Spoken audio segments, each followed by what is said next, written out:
Mai whaingo fio no so wha i ngaru, wha pia ave malo lo si o le sami. I le teimio se wha, ma ave ai ma vanua e masa ai i whafo le telo suau o lo ilungo le waa. Wa wha ilo fo i e lea polo fesa i le leiponti e le leitio New Zealand. O le malo si o se wha ma whai ono wa i ai ngaru mau o lunga mau malo lo si.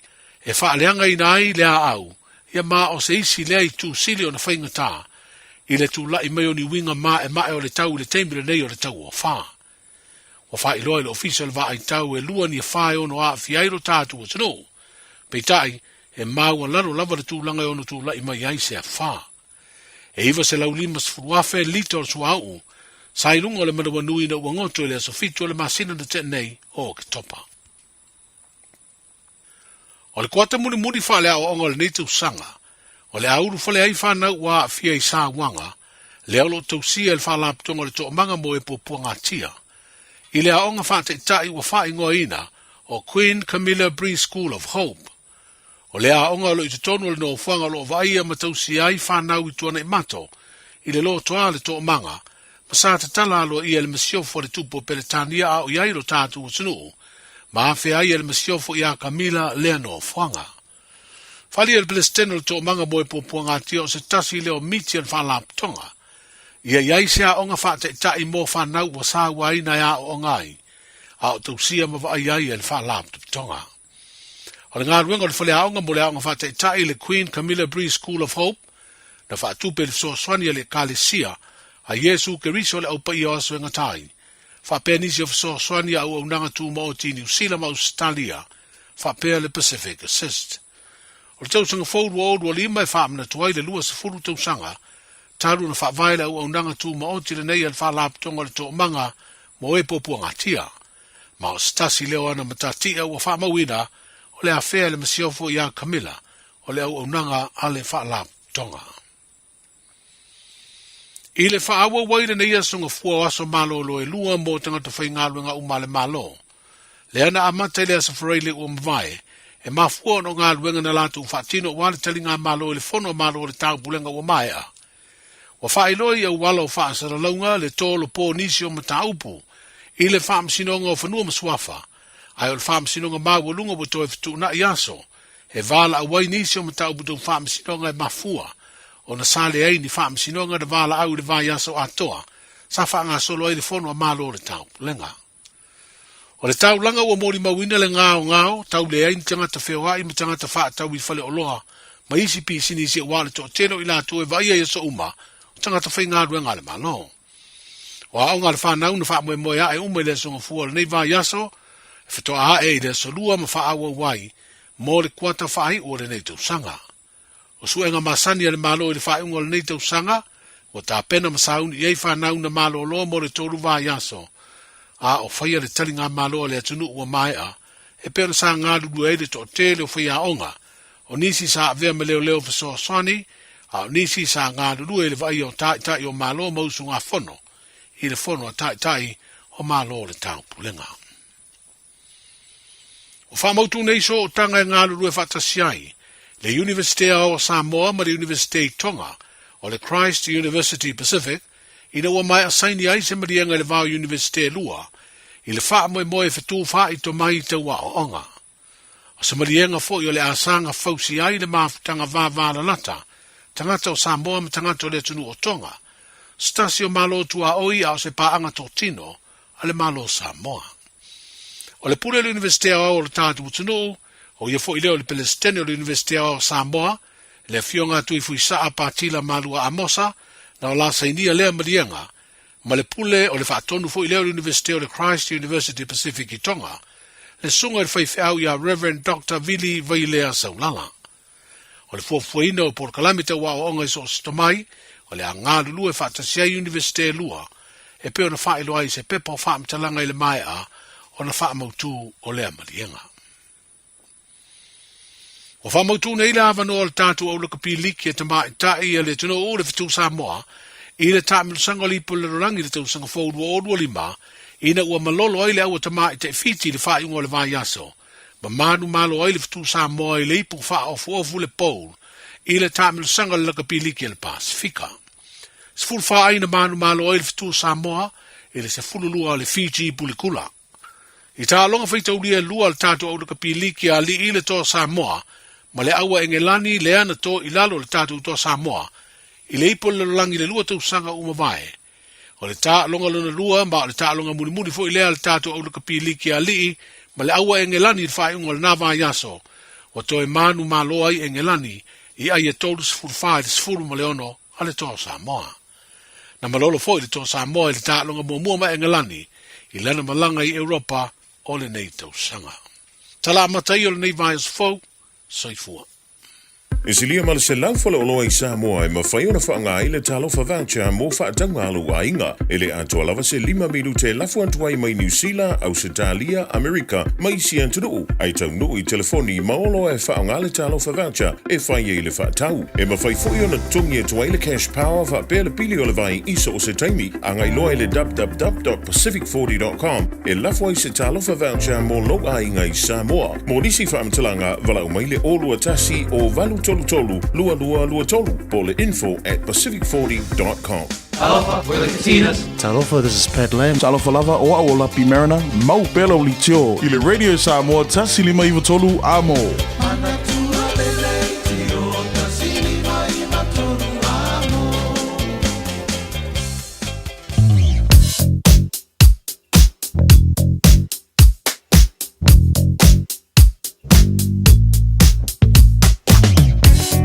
Le poti lata mai lunga la wala ele nei temi ole taiao tau filolo mai pisi mo tato lo malanga mai sifo le highway sifo luono na o around Kumeo lo te babato lo fasi poloka lo flow le mai somewhere West Gate Royal Road Lincoln Road na le va Lincoln Road ma tia to lo te babato fasi poloka city bound flow le mai lava tia to fa so mai Rose Bank tato tau poloka lava around Point Chevalier ia whapena fo Western Springs malanga i atu e le taulanga i au Kilani. Mō tātou lo i lunga State Highway 1 city bound nei taimi o le tae au, o lo tu mauna poloka le vā Durim a ngā i takanini le nei taimi o le tae au fau, whia lolo mai le vā manu rewa a ngā i manukau, pasi mai manukau a ngā i te irirangi drive o lo flow le lei, i Stamaki Road on-ramp, a matan poloka atu i nā, tip-top corner, le fo poloka ma nei taimi o le tae au, around Mount Wellington on-ramp, a ngā i taulanga i au Kilani, pasi atu i e nā, flow le lei lava lea a ngā i taulanga i au Kilani, e le nei taimi o le tae au. So, o vai ngomana le malanga le airport, le fo te pawatu le flow le lei, e le nei taimi o le tae au, o lunga nā le wala maltulanga lo i le traffic nei taimi o le tae au, mantua le wo o Fulton Pisi, le ngatalanga i le atunu i tūte mangaruenga, mato le neiva yaso, e whapena fo i nei mātua wa ngā i monita maiti i le o ngā toa le taima lava non sai, ia mai e saonga le mō, ia langa ia tu fa mo mone silane ia ave fa mo te mai te me kolosira wala mo le saunga le mo nei fanau e le amtanga onga ole nei fo i yaso tato li poti na la tamai lunga la wala nei te me le tae Talofa Samoa o Jerome Gray le nei pe o ti e lau ta vale po e fa fonga mai i lo mota ia tu pele ni lo lau le tio le 5 i vatolu a mo Radio Samoa numero tasi i New Zealand. Ua mawhai ona au ina atu le tala o le tau i aso taitasi ona o le langolango mai a le Pacific Finance Limited. Telefoni o Varselau fitu whawha lua lua fitu. Lua se fulma tonu lau te wawai atua i ele vevela le esa mora nei temora taola wa te ale valu e tusa teime tātou New Zealand Samoa a tu mawinga le tau le so e le teime langi le leiai e le teime awa o aile tau. I Samoa le nei aso tu mau le tolu se fulu degrees Celsius moronga le vevela le Samoa le nei aso.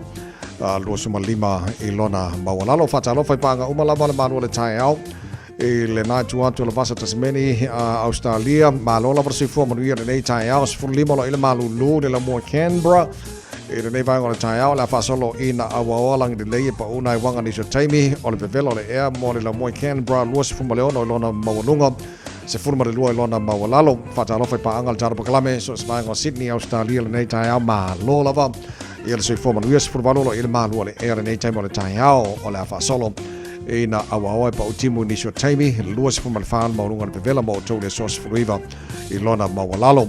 Melpone, malora se foma nuia le nei taeao se furtololo i le malulu to telepa angal tara pakalamen whaatala whamai melpone le i taeao se furtololo i le malulu le nei vanga o le taeao fau o le a matele na awaoa le tau e langi le leini nisio taimi lua se furu maurunga le mawhanwhana mo tau le soa se funu ma le lua i lona mawalalo o le tele o isi vaenga Australia Hobart ma tene na wa le tau se flui val mo lunga ma lo le ea Adelaide o la fasolo langi le leili tau Lua su tolu mo lunga o le mafana po le vela Perth Australia le foi sa fatala fo mai ni sil tai au fasolo na awa o le tau mo tolu le so lua su tolu mo lunga le vela Brisbane ma lo se fo mo nei tai au le fasolo na awa o le tau mo tau le vela yo le ea tolu se fulu lona mo lunga se fulu iva lona mo lalo fasolo po na awa o po timo ni so mai o Darwin tolu su farm o le mo lunga na le vela o le ea I Darwin o le tele na vai o Australia mo tulanga o le tau ele nei se fo tatu sabaliam ole no whaka whasalanga Radio Samoa tama ki makaurau sfutolu wa ile malulu ile nei vaenga ole tai au wa vai ti fafo ma nei suru mai le la o winga na tau le so ola pasona langi le lei awa ni so taimi tu mau se fulu malvalu mo lunga na manu le mo tatu le so se fulu lona ma wala lo tai au pe au lia tu sa le lei ale tau nei matai au la fasona na awa lang de lei fo se fulu mo lunga le manu le mo tatu le so tai au aso lulu fasona fo na langi de lei ma nei ma fana lo se fulu lona ma lunga stofi ma nei fo langi de lei ma nei fo ma fana lo se fulu lona ma lunga fasona langi de lei le as freile ma stona I pa timo ele aso sa Whamabonga o mana lawa I tau tūna mai ile nei teimi ole tai au le tautua mo Rita Samoa's Whanima Iwa tolu amo. Ua loa le tautua le Pacific Finance in no ngā tupe mo so se wha moe moe ma liu whai puiponga aso whanau sa whai whai ngā malolonga ma so se wha lawe apa laine lo le pacificfinance.co.nz pe bala au le oval sa lau fitu whawha lua fitu e talo sanga sauna no ngā tupe ile bao le 5 se lau tala ma le lua se furu hawhi tala e lua minute whai lau talo sanga online www.pacificfinance.co.nz ai tasi le tulai whatali e se tali e iai inga whabitoa pala au lo le Pacific Finance Limited ile oval sa lau fitu whawha lua fitu oval sa lau fitu whawha lua fitu Rita Samoa's Whanima Iwa tolu amo mara tautua le nei fo I teimi o le tai au I na ua se fulu ma le ono lawa te ai nei ia le tu la e walu a whaina imsia tāru tala mai sa mora nei tai au ma le matanga o nei vei aso o la tui whasa lawita ma oi pēr tala tu la se fulu ma le lua le auli le so ma le fitu le po ana nei o le si whaponga o tāru tala mai sa mora le tala walu I le tai au o le malo lori sa bongi la se fala ile mala song fu ka amu ye fo la to well deserve or no tu lango e fo piso le tro e na ba yaso le taninga malo ya ma ngai ke le nga mo se mano longa de lei a mo ko manko o longi o ma ngai ke le nga al tu langa na le isa mo e le nei fo yaso fu to already Samoa's Whanima Iwa tolu amo se fitu lo te ai le tu la valu se mala fa fonga tatu mo fa Samoa la matanga nei vai yaso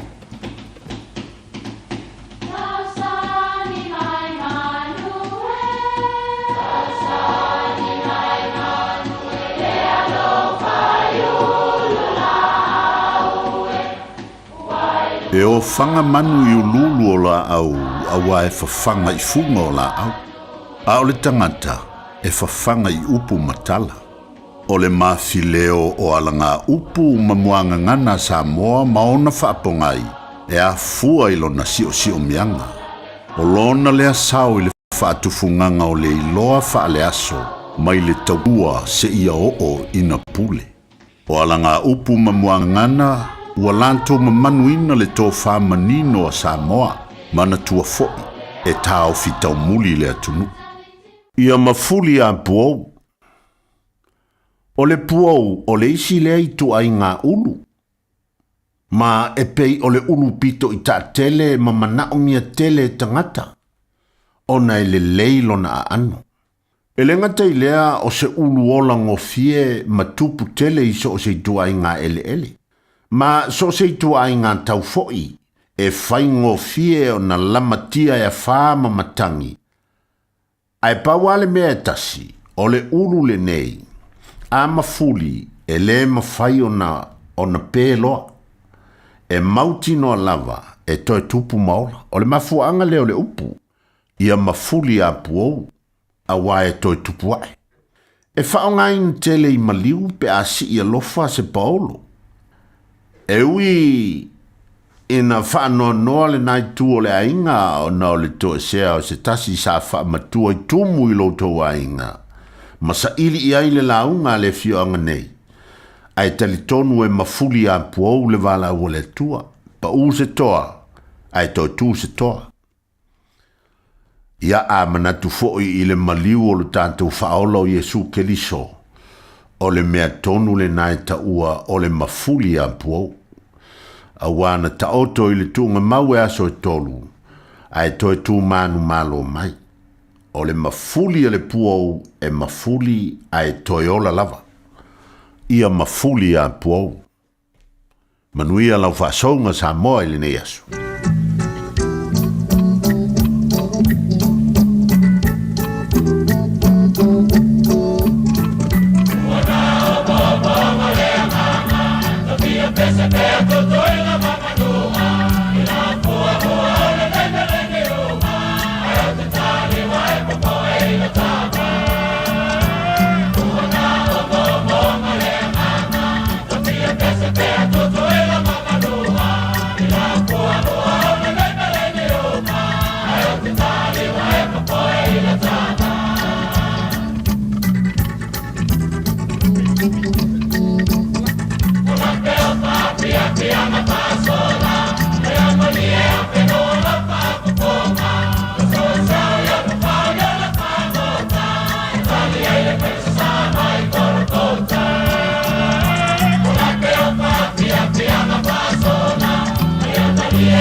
Hei ho malo besbesenga mantango fia falanga no mai le fianga o sangona mo tele sala fai fa mai ya tanto ma fa samo nei tai ama la matanga nei verso o tanto ia le tautu mo le samos falima eva tolu amo ia o si mea ota ma si mea tunu io o le fa malo se au falanga mo tanto Chris Fair oi ia tai ama ia Chris da maniere le fore tora o wa me auto ni fiteo Ye lo famlanga le le tu le fita o matongo fita o le lo fore tua a le fa mai le maure muta ton fita o fa mai na te avatua le malusi ye u vai a oe u le ai se malusi na te fa atu pute le ina yai le malusi ali fen up Mena, le femina le famalo si le muchacho teo ni filma. Na te avatua le malo si e o vai ero no wingi tato le asoni mea fa me yo le tu na te au mai le malo si e ti tato beta to vai di fu na fa me na te avatua le malo si e o vai mai rara ia mare vai ngale no lo to ma foi mai a o e ua le ai se malo si na te fa atu putele i ai le malo si di fu na fa me o me ya le ua le ai se malo si me na te fa atu putele le i ai le na te fatu buteli le marosi ali frenia ya tato ali frenia tato la sonia ale tato marosi na te ali frenia le fai mele mau na te fatu buteli na te toya fatu puma ya tato le marosi ali frenia tato tu ma fai dinga wenga le tu ali frenia friend tato la sonia tato la sonia tato motino na te au mai malo si e te tato peta toa vai matatoido ale tato malo si na te fa atu putele alifu na te fa atu putele le malo si e te tato wali friend il tato mauna mu tato ni fiteo va mani te le tu mo to kaple na la friend ne ya so fa to the wall Oh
iwa tolu amo. Talofa Samoa. I mawhai na fisoasoani atu Dr. Chen pe a whai te a fiele mai suka. Tauta mawalunga le maua se whanau. Mai sela, fatu ngao, ti ngā le ua po tuli. Whaalusi le tino puta, ka nesa, ma le tino mangeso. Maua fo i le kulini fulunifo mo ni fo ti ngā. Ma toi whaafilesi ai lau manawa. Tele nisi o loa e fisoasoani lo soifua maloloina. A fio ane loa e ai Dr. Chen i le tuatusi lua ono Great South Road Orahuhu. Telefoni lua fitu ono tolu tolu fitu fitu extension numero lua. Talofa o Salmasinga fale lua Team Toilolo o le loia Samoa. Fapitua la o nanga i mta uputau immigration pepa malanga tangata overstayers so stoinga visa. Apena foi le taxation por tu la fono tau la fonga. M5 foi on o tau avena mta upu fal tu la fono i Samoa. Famal mole vidi mai numera o iva lua ono o tasi lua lua. O iva lua ono o tasi lua lua. Faftai. Whaongāre tau tua le Pacific Easy na masina atoa November. Mawailo wanoe te manumalo ai whailonga tupe e fast food tana au saunia mo ana paanga. E luas food whailonga mo Samoa, luas food foi whailonga mo tātou i New Zealand nei. E se ina whailonga se fulu asto nai o yaso te tasi. Mana tua lo whawo pēr tātou whabitoa nao le lima tala pēr whaongāina le Pacific Easy mobile app. E whaatino ai au tupe whamomoli mailau telefoni whebe ai. Olo awano foi le tātou direct transfer. E te posi mai ai lau tupe le tātou account ma whaamalia ina fasili i lunga o le telefoni. Ma tino ile la faina o lau tupe ai ngā whapetoa. Mo le tutongi ina o pili o le vai, mo li maisi au nanga i Samoa, o lo mawhaina whaatino o le tātou au nanga o le Easy Pay. Asiasi mai loi tātou ofisa i o Tara o Tāhuhu ma le taulanga whaatau i mangele, bewa lau mai le telefoni o barse lau o tasi ono mo se la e lata hatu i ante oe. Bewa o ngā le tātou app po le direct transfer, e whaasawa i lo taimi, ai mai se wa taunga tāwhoi le pensini Pacific Easy, o lau paanga mo tupe whaamo moli i Samoa. Mga umia se maafa mga kosyo kingalay sa Samoa. Sisi, le Lifestone Headstone Life fai le lako whaapikoa mo maa e lalo mai le 5 Afrikau. E mawhai fo inga lafo i Samoa. Vili le ongu se lau kasi valo 5 po o le website o le lifestone.co.nz.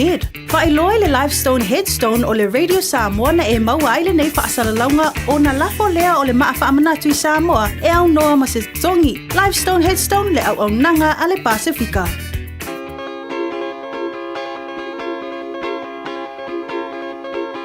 Música malie awe fefe mana ya sivae Música malie awe fefe se mayona tene Usumai la pese malie Ata mai ma siva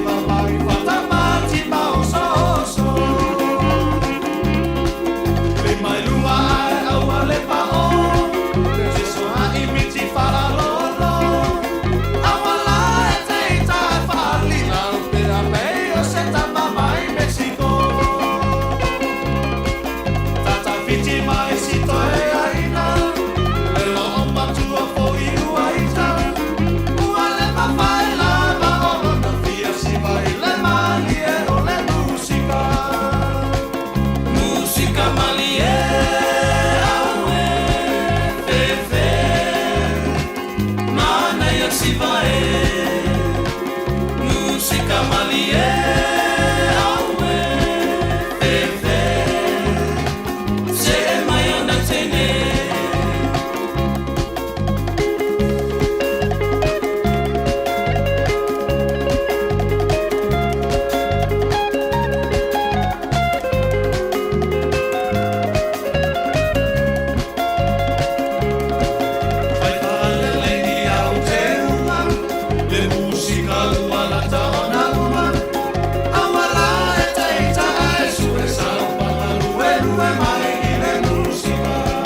tu fio te no fio e fatali se te afo o matu pasiale lua o matu pasiale ano e toi o pasio maria yo ti apolo hey girl o mawa isi alfo e a girl e te ya o mawa e ya oi ali girl te ya o e kuia o iskui moe ke le lo mai lo fia ai tu ya oi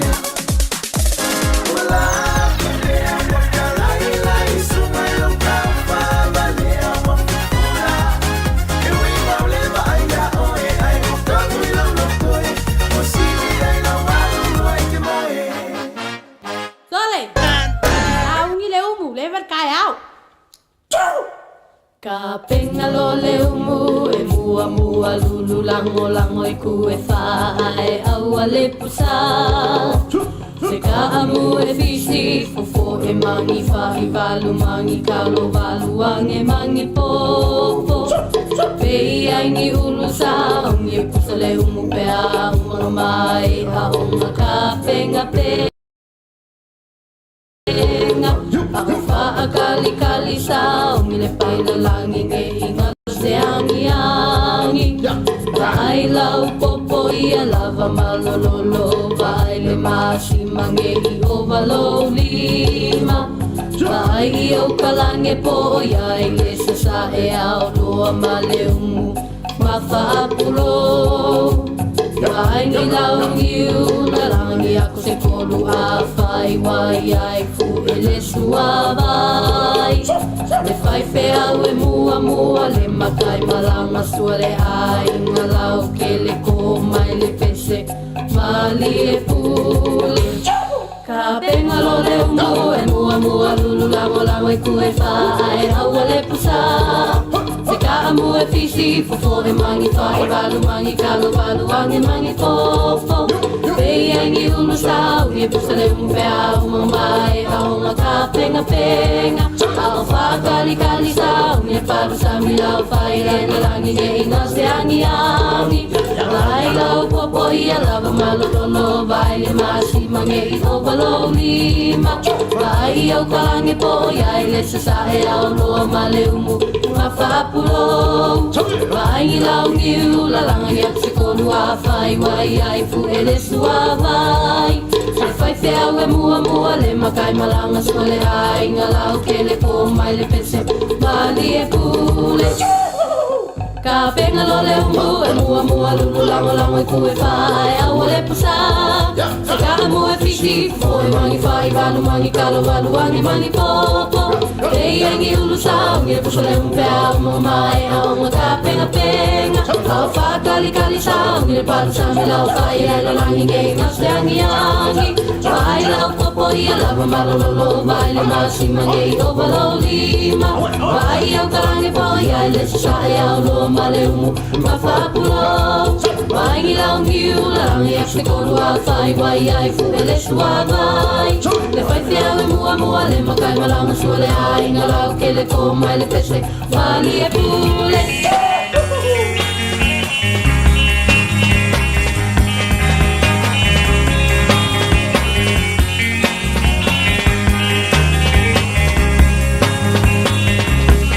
Papoponga mai e Samoa Ai se I hai e tu lau tana Tawa I si onu A se leo na manaia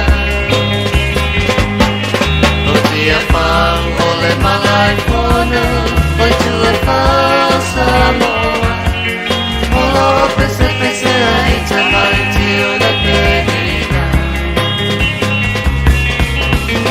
E si onu e si le hane Se fuori una winga e una pone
Fianga tai au radio Samoa Spoli mai batolu a mo fa manulu atu uma ko inga fesoka inga o fa pe ai wa alalai pe Samoa le fianga Santini e a tumarvao siki a shu ia wata ko pokala me ai le se me pole tanto o le wata to so tai nei tai au ma le fianga Santini a tumarvao siki a shu mtanga bengo le per masani ai ia son fu va yaste tasi tumarvao ia welcome back to Aotearoa maro si vom ia se ko ni nei tai o vai ia a fia fo i la sila sulta tu mai se ia se rei tau langi ro mo mo tato fa sala nei tai te banti na mas tu mai se ro tato no ia fa pe lo sumo le tu foi fa pe tu sala tai au te vai malo se fo mo ia malo fola malo e pe e se mai e se foi lo sango mai ngei au kilangi e se le sa mo pe ma ngai mai sa mo nga vai aso mo vai Ia kau faisi malu tu tu kita lagi. Oleh lo ya iwa kilo anga fa pe ele tina ma fa na iwa mo fo isa mo ta ba. Ai sa. Isso foi mal soltina ia mo fo isa mo ta. Yeah. Yeah. Ai fa tele tu o tu etali ia mo fo filo ia mo su mo tato. Atino Ai pero mo pe ia le sei fo la vida su ba ta ba. Malo vatai le ua mol mawina lo langi a toa le matango fia fo i o tapinanga Samoa en tulango ye fo ile fontele poli ia malo taupelenga na va yaso mavai le i lau si sila ia mai le pitala au li malo ia po malo le malo ia matango fia me umama Tawai ua tau tini tau la mo fa mo tawai le ia pe tanto mo le to po malai si le fia la tunu le ai ni fai tira le ai ni bebisi le ai ni mai ma fa le to mo le fono ba tre fo le fa ma lo le fino ti mai pa mia o tanga to tunu isa mo ma ka pe ni ia mai se fo io le fino le komsina tanga lo le ia ma wa e fo na to fo tamo fa ia fa pe fo ia ia uso ma to fa fino tanga lo ta mai se fono pito si le na matino fo io ma to tiro ya si si le tra ese laudios fono ya l'intimate tanga lo na no e lo se mo la titi che lo ma to la via mai fafo mai ya tu o la na pacifica le nei o so filale na mo lo la to fa o ie fa ma mi ai tawai le layer so tanga manga lo fa ta sim tanga ni ma lo ni to silen faftai no le no ni se usa to fa fino tanga le na te yalo fa na le tunu te mali fo le tunu me se fo io usa to fa fino mai tunu isi yana fa ta si samo we yana me fo de lo ko si fo io ta fa na le umma na ne mo la go e fa si te le ya tu o ni se vai fia la tutti fia va ia ma ta fa right io vai nei te mo ai fa sta le tutto beh o se sono piccoli si le sono le tavole no fai tu non tale ma io fa Sofia le fino due per ma fit o molto tutto mi se le contatto tu diciamo malo fa tai ia malo fa il faiva malo fa il tutto mo le no ia longa mosca ko palolo poi vai na uwa lo ke se palo no ile aso bonita ba ya ala fa yin kala fa no fi fu le tele family le tantina ile ai no ile ba ya so de palo ye fa tai se uso ya le ya ta wa lo si le na ma to mala ma ti ya o ka panga le ba el palo no sa no yo na mo si la fa ba skido fo il palo no ja mo ya lo bonita ba ya se pololo ka kire si ata vai kire si alo vaftai uso malo vaftai ia le lei o le atata no le o peauta ia o le aso foi le faia me fa papa a guy folks day a je lo foi te le se la ta inga man tanga lo le ia mo sango le mo le tino tu langa le fa mo le tu mo va mai vai ne fi fa ma mai si le fio le tu mo le tu foi te vai ele ia se tu na fono I fa sai e me fa papà me ia so fai so quando tu leva poi la vol fai tu a me me vai tu na fono me ia a fai tu tonu leva lo private o lo leva famiglia e ma fai ne fa ina pe fa papà ina vai io me fa papà ma ni lima la fiafi ai lima fai una sopra tu me ma le si fu me po a fa fu ia so fai so beta ia o la so ta pe eta uta mai o isi le vai na le ua fa ta na ina le ma e fai ai me fa papà me tu fa mo e l'acta fa ta wi o ta tu me fa papà le il aso ata ya ile ma fa no tu fa ta wi na pe a ma tu na so di ma ta vai ai o fa tu anga o to o le to te le la to fina wi me ta vai ne ta fina ia me fa papà me ia so di mo ve ma pe tai o esa mo e te le yo husau e fa awa wina I be le festival po le fo vai na tamai no wina fa mo me se la vela to mo alam fa na vaiti pe fa mo le ma na yo tato matu e si to mo la pe la to sa le mo se la to mo na se tu na fi mo se me no ama fai ona o mata se pakolo fai ai ia e fa no fale mo se mano no ni tato matu ona ia lua o lo telefone la to ia la to fanga fa o la to mano fo lo to sita vai ke le ia te no afia ila to te mi se le pa o fa pa ai vai o pito sile na polo en tangalo o sa no le mu te le fa o mu to vai to te la to mano ai mo unga ua i mano anga tunga ona o le fai tete fa mo mole wa se no fanga se fe fa e fa papa ia tata me fa papa na nei a da sa ta ya o le si mai na ta o ta mai a fa ore la fa so ia un sa o mo le si la mai na lo tu po le si mai ai na ta mai wa lu le lo se la ko se la fa ko le fa papa ia ai ia me ka ko bi le so ka ia fa agora mo lo ai na fa mo a mai na pito si lava o le sa ngare mo se fua sa ngare mo me to tino ia le si le la tino o ke fa nga ka vale ta mai no kai o ta na lo ile to fa ile tu na o lo le lava vai na sta una fa ile fa pa na me Alo faftai tupuna bao mo le fasau ina le tata mele nei tai ao o ske misi va enga langa le wala tala tata Christmas o te lofo te lefo de sao le tanga benga le tu langa le fa manatu mo le tino ia wangi i se ti tata tu langa ia fa mo le tupuna ya fa mo le tabai e o fa tanga langa le ro to fa la to ske to fa la to fa le fa mo le a fa i vidi atu se si fa i atu ni sio imbe au tala ina se imi mana e langa na o ilo o se imi dio le te fata tali o se si te masani o li si vaanga a faiete o mautino bili ni tanga lunga le rotazioni e fa ngalo pena te fa la le fai le poti ma se tasi mo se kupe ya o e mo me si vaanga tupe to si le mo ni tanga lunga le fai le vaanga a fai mo fa se tupe me le tupe ta vai e le vaanga tu la sono in frente fa una meglio il tempo vai na piccio silentare o sai le uno lo tolerato o sai vai na fa un email uno faccia un email Facebook vai e c'è un abela fa un budo sai fa un budo sa le ya le lei mo le nei vai aso te lo fo le si vai nga mo mai tanga lo leo sa le mu avita vale uma lunga la wala a wala fe alwa imal e avita vale ala fa so va vai le senge te lo vai nga vai ta wa tu ba se ta o vai na le o senge i fa talanga de família scanaka ya to te la to la via ala fa le senge le sa o le ya fa talanga le ai le avele mo ala fa le fa yo le senge ta ta bi e fo le mo tu la fo mo ta to ma no a fe le tang fia la ma lo si fa mo le e ma se la ta to pa vai sa fa ni jinta vai o le vai pe to te lo ta to tu lo fia e ta to ta vale ana o na ya lo ta fia ta na la fa no fa mo te fa e ta to ta vale ta vale Olha uma trai foi eu fui para um for fa no uma passis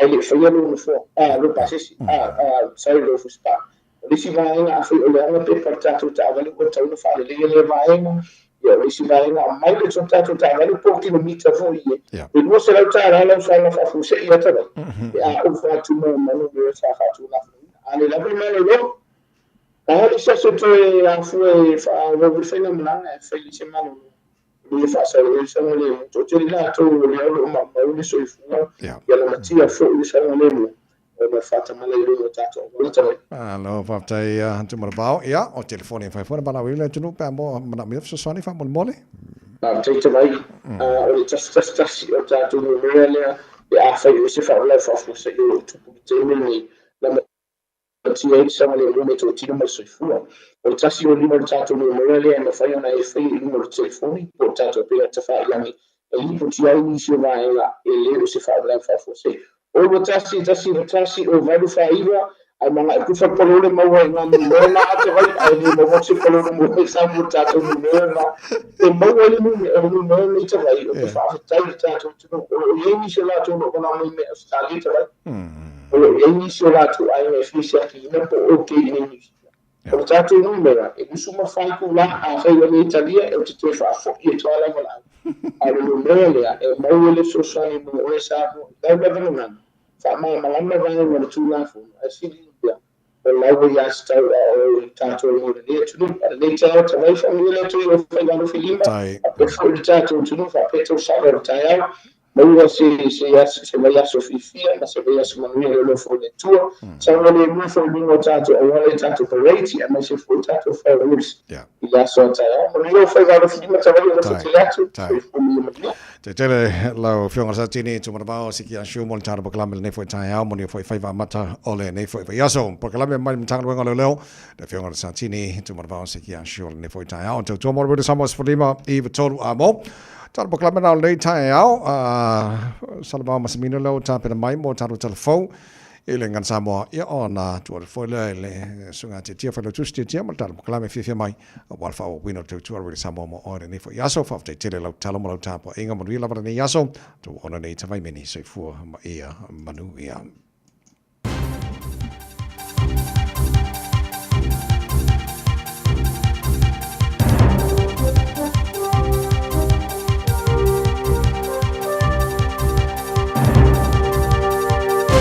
O te whaatalo whātui lau whaafonga anga ili nei fo i tae au ma lo le soifua manuia, usi mai whaafonga o tālala Radio Samoa. La vela pasi na whaatali ele au malanga tangata ngā lulu e whaavaitaimi mai tonga i le tae au ana nafi. O le vau roto roa mataupo pe tu so le afo le fitu i le tae au le ana tupu e le whaalavelawe. Mai tu whaatasia talo le tae au lo ua mau popo tangata ngā lulu e whaavaitaimi Hawke's Bay e fesoa soani. E whaata avale le whalumai. Lua helikopa ma tangata whai ngā luenga na vave ana ia iana nafi e lawe ai. Ma i whaamauninga mai le suia le immigration e tūsama reporti le One News. E to atolu se fulu tangata ngā lulu e whaavaitaimi mai tonga sai to tonu le pasi.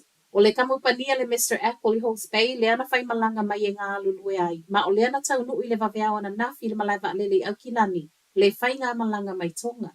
I tala la tamai ana po me le kamupania le Mr. Apple o lea ele ngata o le fesoa soani mo i lato na whaaua watu i Hawke's Bay ana nafi. Ai whaape i lato e silia ma le toa se fulu le ana awi natu le whale mai whaamanu alia. Whaafetai e le ise soifua na mau mawai le nei whaalawe lawe. Ma o loo whaasolo pea so eso e ngā leo leo i le mafua anga o le whaalawe lawe.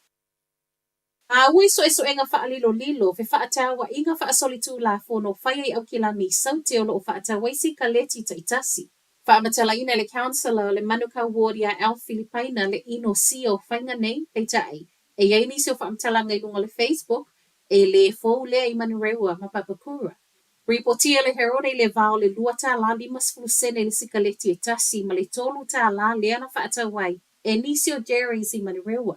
O ni whainga e soli tū la fono a wa o lea e le ma whauna whaatau ta itasi ai tau na opusa. Ma o lona winga, o lea ma wai le ono sfuru tā lai sikaleti e lua se fulu, ma o se whaupoponga tele lea. Mai le tau o le pusa e whaas fulu fitu tā la lea e tele na whaatau wai tua.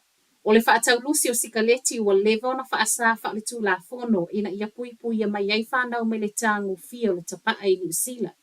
Ai mai tangata o loo fia fia le whaatau lusi, to e moli maui reporti le Herald, o le e fia fia i le whainga lea ona o loo fesoa soani tangata e le ngā whātia le tau o le pusa sikaleti. E le o toi mamau ta ala kerisimasi, pei ta iwa mai ta wina le alu i lungo le te lo le au tau whaavalea ta wala mai online po scams. Au amatai le periota o whainga whaatau o le kerisimasi wa whaamawina le Norton wa 5% le ualua i lunga online scams.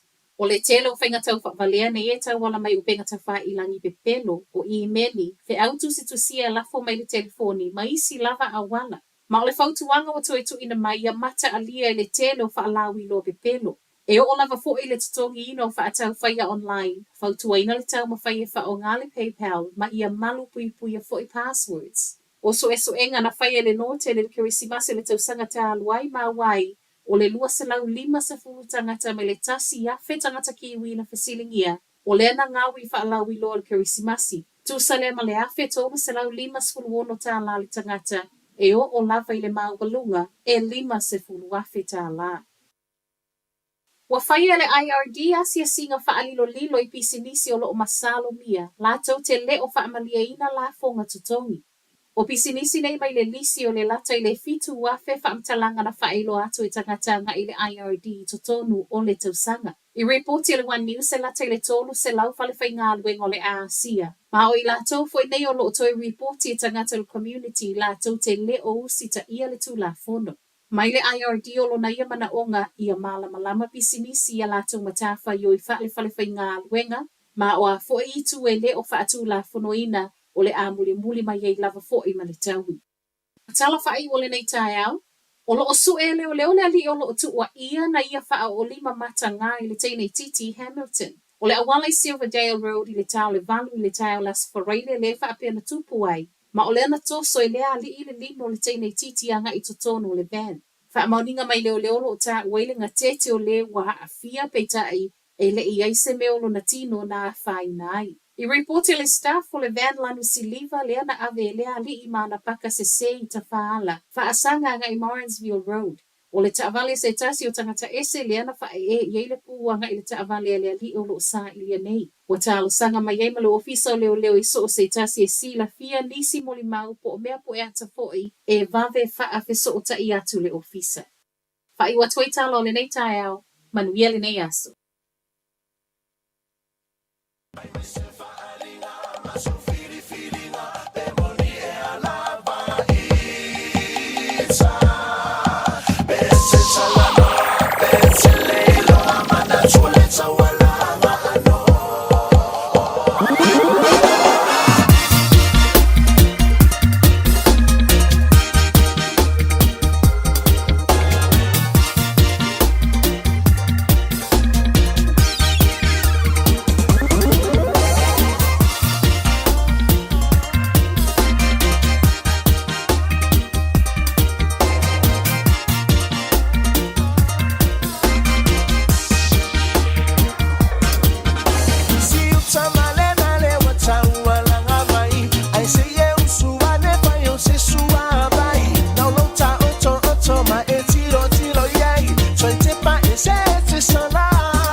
Ua mawhai ana au ina atu le tala o le tau Iaso Taitasi ona o le lango mai a le Pacific Finance Limited. Telefoni o Valselau fitu whawha lua lua fitu.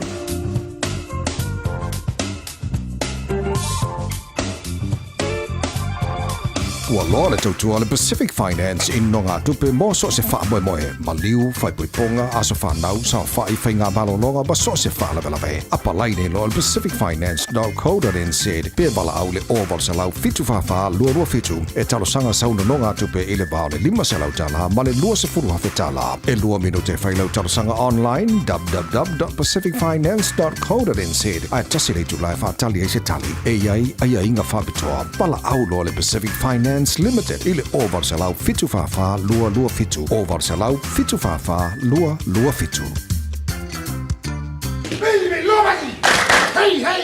O le Casa Beds and Appliances, o le tali o manaonga, i o loe whaatotonga ilo mauta, ini tau le lei, toe anangata, e mawai moenga ngā o si tutona New Zealand, wha apea se tino fōa le potumalo lo, laulau ai manafoa, TV, la au pese, usa aisa, masini tā lava, telefoni fe aveai, maisi. A whiu ane loa i le whawhituwha Great North Road o tau, po le tolo fituiva Great North Road i Henderson, le Casa Beds and Appliances, telefoni o Valuselau, lua lua lua, 555, o Valuselau, lua lua lua, 555.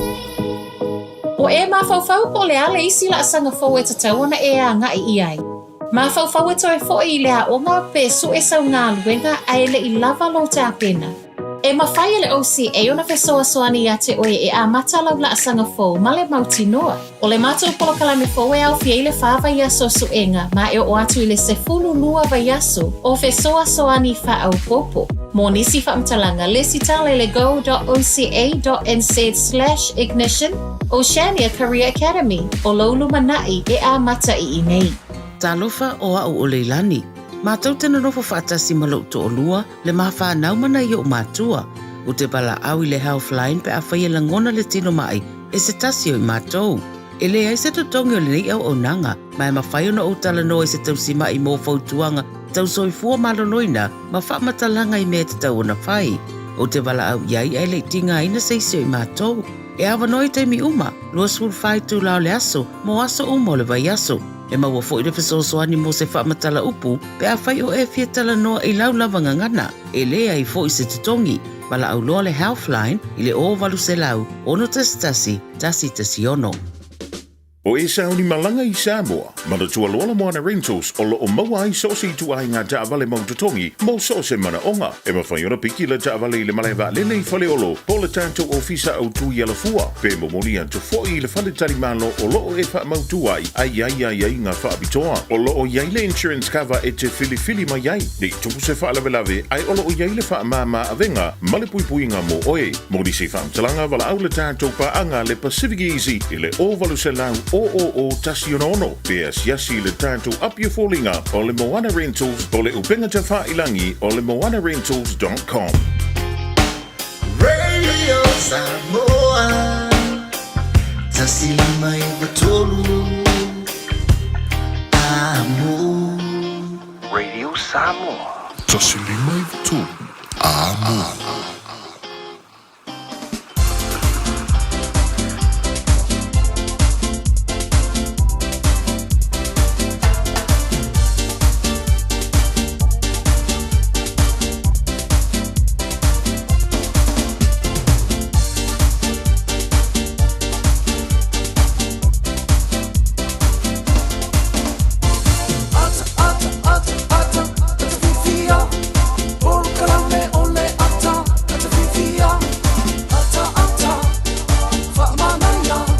Ia lelei mane ia lo se bani bani table watil nei tai au le uas formal val minuto te nei ia le tu laiva ile tau tu foi mala udanga tatu ready Samos malima tolu amboma na pokala me le tai au formally ia so matango fie pa tu bale tatu wa tulu le ia so fu le so fal nei foi masilo tanto iai tatu fa te pele lo formally ngale le tatu tapa si de langi ina umfai on tatu tu mafuta o tatu tu filo le tai au Lewa mai atu po kalame le malu le tai au pe ona mataria po kalame fanga solo al vedi sa mo nei voyaso I le tu amanta le sunga le au I tawe meni pe ona ye atu po kalame le malu le tai au pat si mo tu sala ia le fionga le niu ya niu folau ia mo tatu tu pe on fa fonga mai le tatu wa tino Tano le tai au lo I pele anga le o le tu la mtanga tu te mangalu ngol voyaso la son fu le nei fa tu ngata I ai fa tai le li mo le malosi mo le ola Fo ina ia ti tantou a wau tātou whaiva mo tātou tiu te pei ona walau nei tātou. Usua I fo nei whanau ia o ngā mole nei vaiaso whaafteile atua. Mo le lau mo nei whanau e whauina ia lātu wa onga. Ia whapeo fo le tāpo inga maua nei a tātou tu a mātua tu a sinsine mo to malawa. Whapela whinga luenga tofia le tua I so se whata whaitau langa. Fo kalame fifia mai. Nei tai au whawheilo I atu mwhatalo whatu I le aso fua. Malor se fu manuia, malor lang batafi, so fu lau de lei, aso fo wa mai le li mo tatou. Fa popo ya so le tatou wola. Ya o se aso fo tatou ti ori matatu fie ya.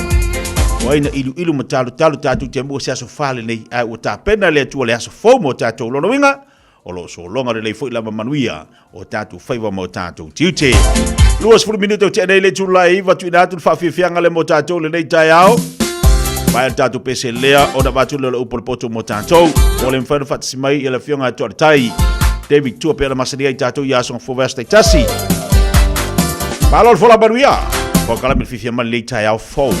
Ualongo tala I le ea Mauina o le va tea Ua mamafa o lau te kulu Lau vivinu ai o si o umeke Ua ea o sala hai Ifa anga atama I le tai Tolo tama ui ua e whai Ua mawhai Ainga I le tai e Ua ta ato atasi le mani e Sa ili I kumua Ua le ai o se toa Ua sau le tama ui Ua whaafuna tama I lana tau Ole tupu ole sami ma le vasa lao Si mai lau sila Sala whahi lau tapua ina O te wha toya ina Ia o ngā ua mata ita O mai pea o le whala Paula mai le mulila Se ila veta mauli le malino male a aha Se ila le malino male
sila Samoa isa utau mawhainga O te whaatoe toea ina Kainga tāla uta iwa iwa O te alo male ono sai E ui ina lamatia i ita Ai mala mala ma Samoa Ia uinga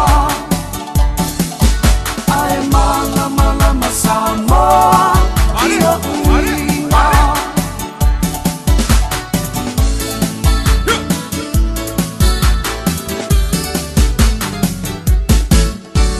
Faitauina le upo le poto no le tautua matavela linga Fusi and Sons Funeral Services I Mangele ma Samoa. I taimi o mawhatianga ma whaanoanoanga ona o le maliu.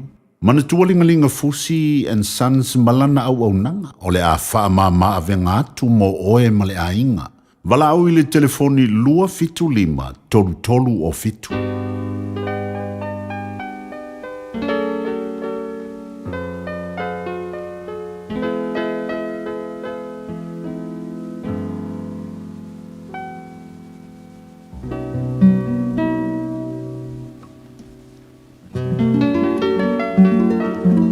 Ia le whaafonga le whaitawina le upolpoto le leita e au.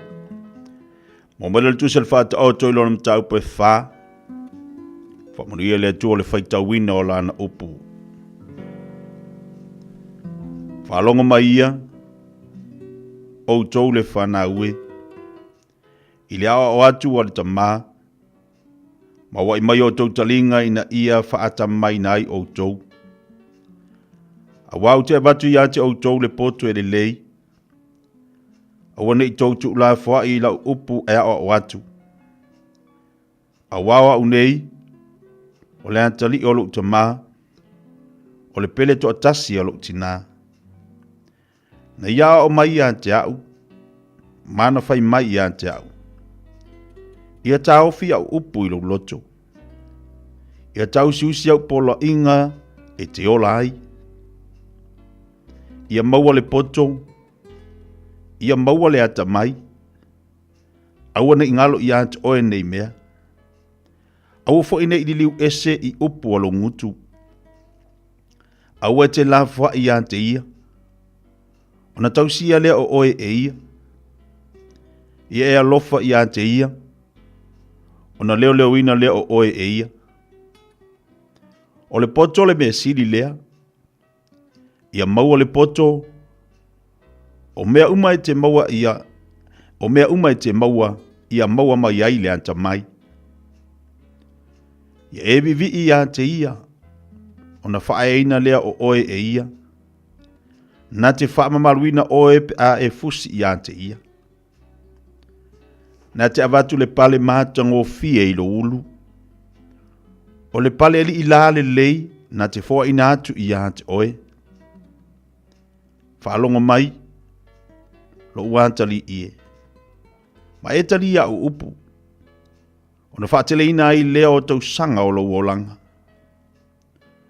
O te whaasino ia te oe le alo le poto.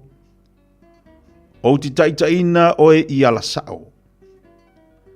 A e sa vali, e le whaalave lave ina lau la sanga. Ai mo moe te le tau suai. Ia e tau fi mau I upu e au ina. Aua ne itu ina atu. Ia e leo leo I ai. Aua olo uola lava lea. Aua e te alu le ala o e angasala.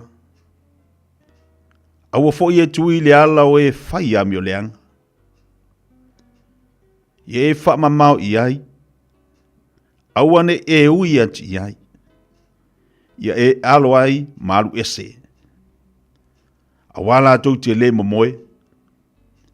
Se ilonga wala tu faya se meleanga. Wawe se a foi o lanto moe. Pe a fai lanto te le I whaatau suaina nisi. Awawa lanto wa aile a reto le angasala. Wala tau inu fo I le waina o le sawanga. A o le ala o e amio tonu. E tusa ia ma le malamalama o le ao. O lo tupu pea lo na malamalama ma e o atu le tu tonu o le la. O le ala o ea mi o leanga e tusa lea ma le pongsa. Lātou te lei loa le mea lātou te tau sua iai. Lo wantali ie. Ia e whalonga mai ia upu. Ia wai mai o talinga i mea o te whai atu ai. Aua nei te ese ia mea i o manta. Ia e tausi ia i to tono o lo loto. Awa o ia mea o le ola lea i e ua maua. Ma le mea e malo lo ai o lātou tino uma. Ia sili o na leo leo ino lo loto i le leo leo ino o mea uma. Awa e tupu mai ai le amio. Tu ese ia ia ante oe le ngutu wha pio pio. Ma lau ngutu wha atu i ese. Ia ma mao ia i ante oe. Ia wa i sao mata i o luma.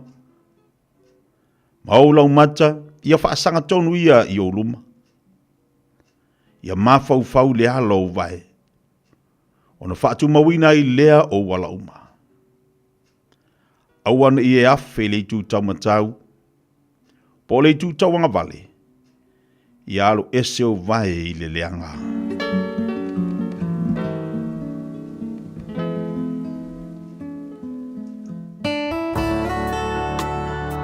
Ua awina atu le upu o le poto i le nei aso o no le langolango mai a linga Fusi and Sons Funeral Services. Ua mawhai o na tu whātasia o nanga tala whea ngai i ni tau ngofia tele. E fsosoni atu ai, a o whea ngai oe ma le popole ma le whememea. E mori whātasia atu ai ma wha mai senga, ma wha mawhana whananga mai a linga Fusi and Sons mo a inga uma o Samoa ua whea le maliu ma le oti. Malau mai loa ia lingalinga Philip Fusi lingalinga. To ia whaapō lingalinga, to ngia si ulavea, pesusu mai i le luas fulvalu Canning Crescent i Mangele.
e pule au e pule au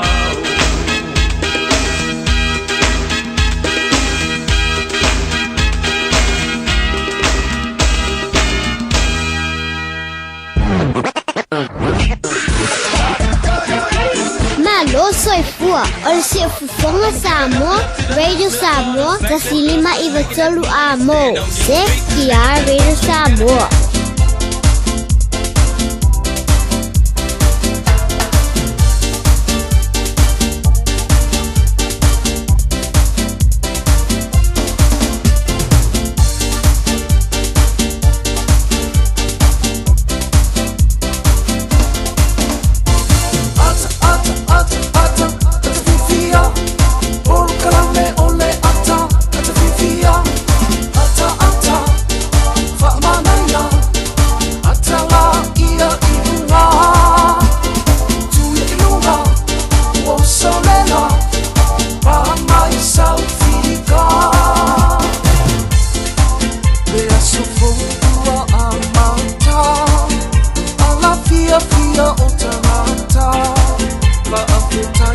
Ani so tatu pokala me amata pele fa fonga mai ele nei tai ao le upuna le poto mo tantou tai ala I fo le tatu fo longa e mo le tatu sa va valinga le nei fo I yaso vi ele li fa baloti ni si de tatu pa anga le fatsi mai lunga le tatu pokala me nei tai ao lunga tatu Facebook fa talo fati ya oe pe lava nei te mafuta mai ai lunga penga te failanga fele atu nei te ma nei te fatsi mai ai ma lo se fo la de lei fa talo fatu si tatu pa anga toto su e K10 le fatsi mai nai sia mani fa me la sane la to talo fai yo malo lava me siringa wo umar ko anga ila to e malo la ko anga e ke pole we Afrika ko sumpa ko ruru ila e ko ruru ai ke FC nga ai e matatori Amerika alofa tu ya tato tutuila wai fo isia ko ule le la so sange la ko ya wo le si va nga ko so le ko wai le kaimi ai ke le va fo ila ko kaimi ya mantou la le fatu te ala titi le Afrika ya tu sala te me tato ni usila tato Samoa le fa mai la I se wole ya sue o le wa pola to emo sol ko le fa ko sol ya le fa ko mala mai mako usa le winga la utala usa mo ingia ku vanga lo mo e fa ko makan ka ko pura o le manga yo la so ngofua so e si le manga yo la so ngofua la to babalo ati nei tinam tama matu nei tai au le mafuta mai lungo le tatu poklame fa talo fatu si vaenga yo lo mafuta mai to telefo la to I lungo tatu poklame ya be se lava nei tamam tina matu tu ma lo se fo manuia ma lo fo lang ma le tai au fo fa talo fatu I le tina ya prenise namula ulu wale salu fa talo fatu tina ma lo se fo manuia le tai au se fo la de lei tinale na mafilo ile faunga no walwai emse ya nisi fo tamama na tina matu tu ona matu filo ile faunga le akape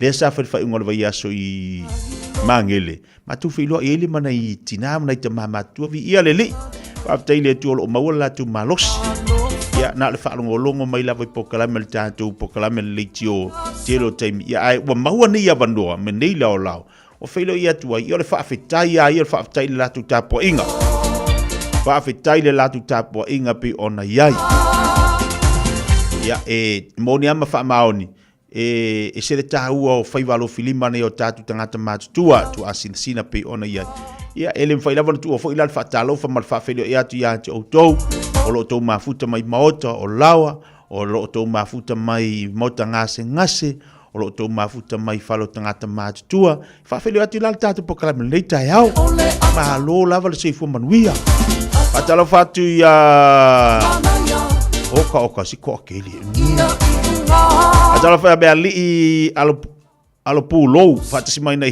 Henderson te pulea I Elizabeth patalo fatu leita yao patalo fatu fo ia Nita Saulo Island Man fatu si mai nei Wellington malo si fo manuia o mai tatu Wellington tatu pa angelo fatu si mai Wellington ayo lupatea fatalo fatu leita yao fo Johnny Tauti malo si fo manuia patalo fatu ya Ifo Siaki Masina o iso le malo le osai malo fo le usua inga luenga tato yo lo mafuta mai tono fa inga luenga I company ya malo le usu Whatalofatu ia George Aria, good morning.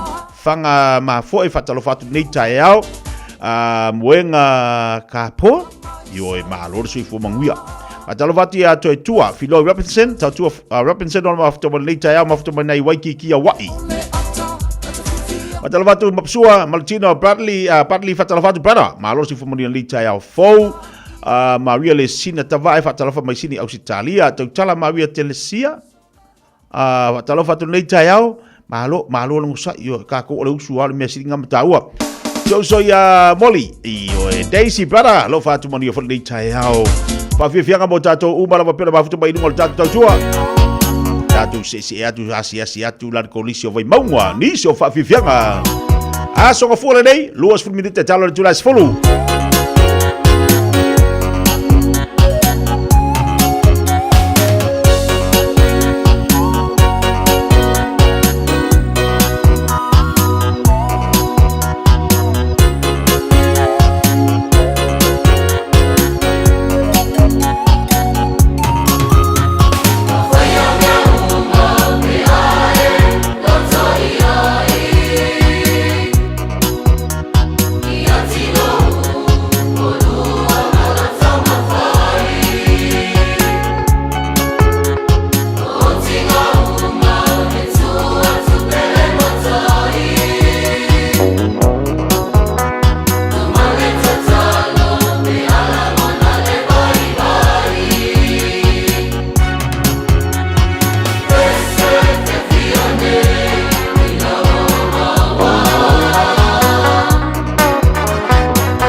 Fia ngambata file na pe ona fa fonga me tatu kolisi o vai maunga ni so musika mo tatu wa tunu ia matatu uma valita yao yo na musika la vai amata malie le vai aso la tu yo tute mo fai balo filima fa balo tu le pokala me fa talo fa tu le official tatu consula ina imangele o fianga consula tatu malo se fu maria le fianga mai se foi al fatua atalo fa tu tatu o finga wenga.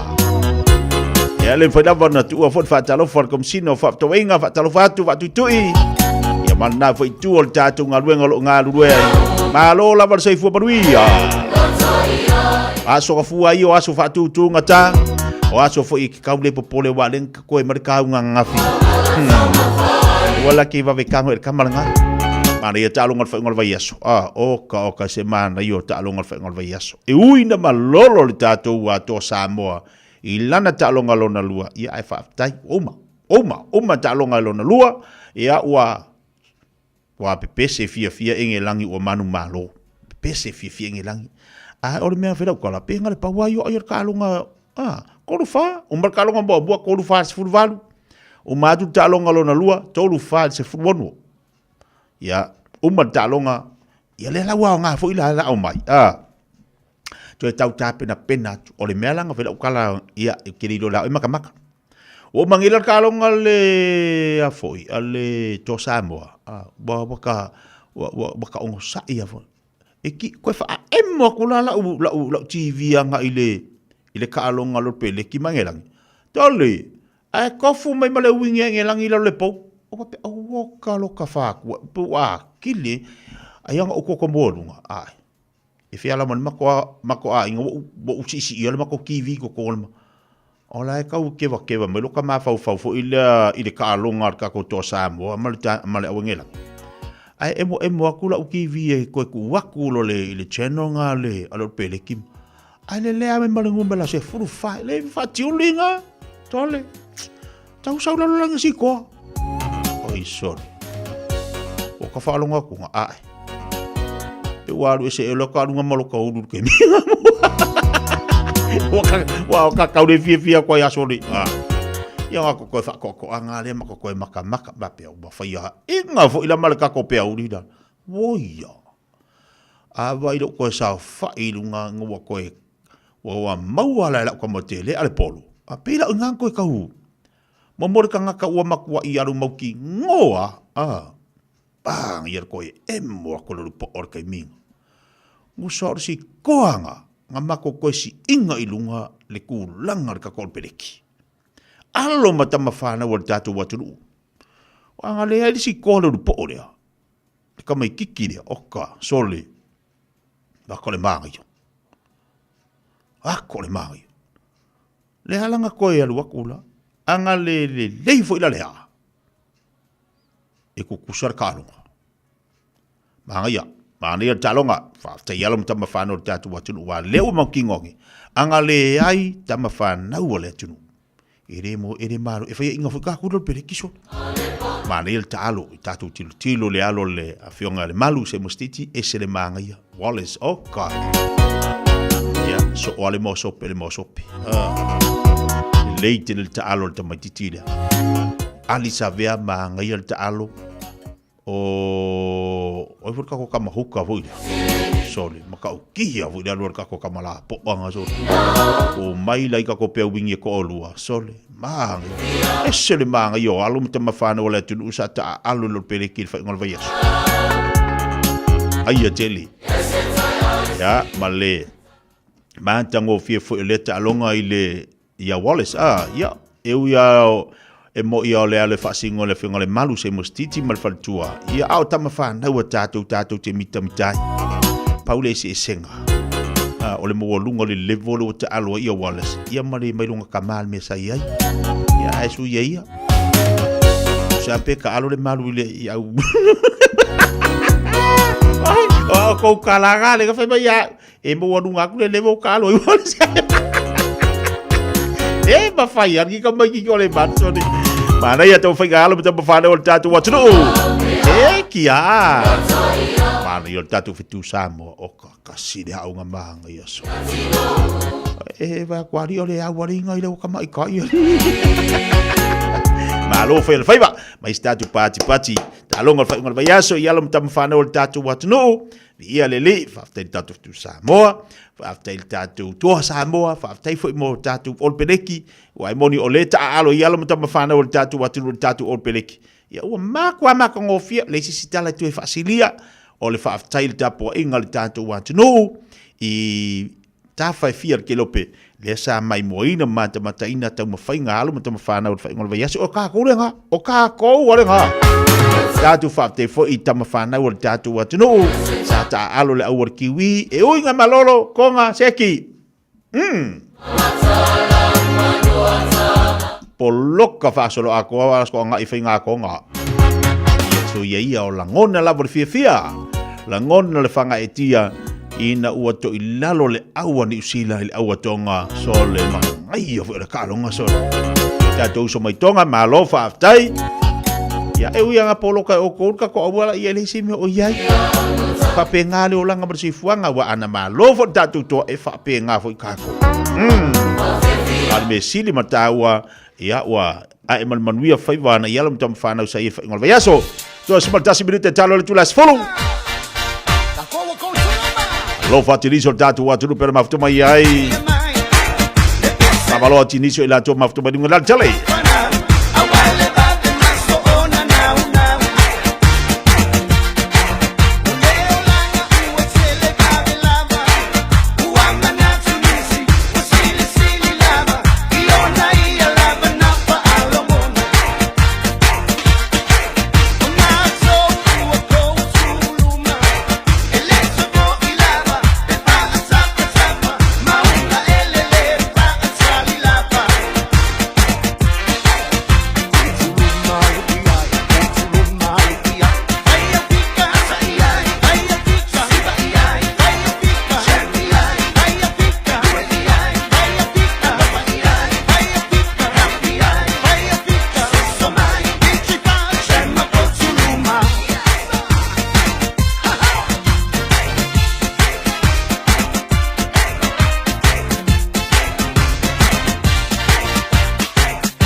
Beta Drive Doctors i le taulanga whaatau I often come across an image that's almost what I want. O le vaenga o so ngase pe amana o mia. E whaatino e fo i matupui pui o le whana witi, o tupui pui la COVID is full river, mo i lātou is full on tausanga malunga atu. Whapea matupui pui o le flu. Wala au telefoni, 255-25 mo so wanoe whaatino ai nei au nanga. O fisa fo mai maangele i taftafane o le McDonald. Aman rewa e taftafane o le Falitusi po le Public Library. Peter Drive Doctors Clinics. O le A1A Tree Care Limited, lātou te whaia au onanga nei, teu, whamama, whangata, te abe sea ni la au mapongati mai lo whanua, e mawhai fo i ona lātou te wina lau tonga la au matoi tatou. Wasilia mar se fulu tau sanga o lana tautua. Wala au lua le A1A Tree Care Limited, le olua tasi olua o tolu ono o. Olua tasi olua o tolu ono o. O e mo mia sini fu aro po ni ni fu fa pi. E ma fai ona so so ni atu le Chapel Park Dental ini tau talafia ngai. Tele awala e ma fai ei ona tongi le fainga o woloa. Se fulu ile fulu 5% le pa ufa pitoa o tai ni fu fa pi. E ma ea ile asu tolu fulu November. Pala au mai lo le Chapel Park Dental ile o varu silau fa tolu fitu ono fa lima. O varu silau fa tolu fitu ono fa lima. Pe a fiu mai ile tasi fast fulu Chapel Road i Flatbush. Pe tanga iana ile chapelparkdental.co.nz Musa appointment. Wa valu tausanga o lama tautautua mo tangata Samoa. Tasilima i watolu amo. Radio Samoa.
It's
ole nei o ka asupitialu a wale suia le ngila o le kio a eva mai i le se fulu lima iwa kolu a mo Radio Samoa vevela a o te whaatalo whātu i lau whaafonga anga i le nei fo i tae au ma lo le soifua manuia usi mai le whaafonga o tālala Radio Samoa. La vela pasi na whaatali ele au malanga tangata ngā lulu e whaavaitaimi mai tonga i le tae au ana nafi. O le vau roto rua ma taupo pe tu so le afo le fitu i le tae au le ana tupu e le whaalawelave. Mai tu whaatasia talo le tae au lo ua mau popo tangata ngā lulu e whaavaitaimi Hawke's Bay e fesoa soani. E whaata avale le whalumai, lua helikopa ma tangata whai ngā luenga na vave ana i ana nafi e lawe ai. Ma e whaamauninga mai le suia le immigration e tu sama reporti le One News. E to atolu se fulu tangata ngā lulu e whaavaitaimi mai tonga sai to tono le pasi. O le kamupania le Mr. Apple i Hawke's Bay le ana whai malanga mai e ngā lulu e ai. Ma o le ana tau nuu i le vaveau ana nafi le malaiva lele au kilani le whai ngā malanga mai tonga. I tala la tamai ana po me le kamupania le Mr. Apple o lea ele ngata o le fesoa soani mo i lātou na whaaua watu i Hawke's Bay ana nafi. Ai whaapei lātou e silia ma le toa se fulu le ana awi nātou le whale mai whaamanu alia. Whaafetai e le ise soifua na mau mawai le nei whaalawelawe. Ma o loo whaasolo pea so e ngā leo i le mafua anga o le whaalawelawe. A ui so e ngā whaalilo lilo fe whaatawa i ngā whaasoli tū la whono whai au kilani sauti o loo whaatawa isi ka leti ta itasi. Whaamatala ina le councillor le Manuka Wardia Al Filipaina le ino sio whainga nei le tai. E iei nisi o whaamatala ngai lunga le Facebook e le fōu lea i manureua ma Papakura. Reportia le Herode le vao le lua tā la 5 sene le sikaleti e tasi ma le tolu tā la le ana whaatawai e nisi o Jerry's i manureua. O ni whainga e soli tū la whono a wa o lea e le ma whauna whaatau ta itasi ai tau na opusa. Ma o lona winga, o lea ma wai le ono sfulu tā lai sikaleti e lua se fulu ma o se whaupoponga tele lea. Mai le tau o le pusa e whaasfulu fitu tā la lea e tele na whaatau wai tua. O le whaatau lusi o sikaleti ua lewa na whaasa wha le tū la whono ina ia pui ia mai ai whanau me le tāngu fia o le tapaa i New Zealand.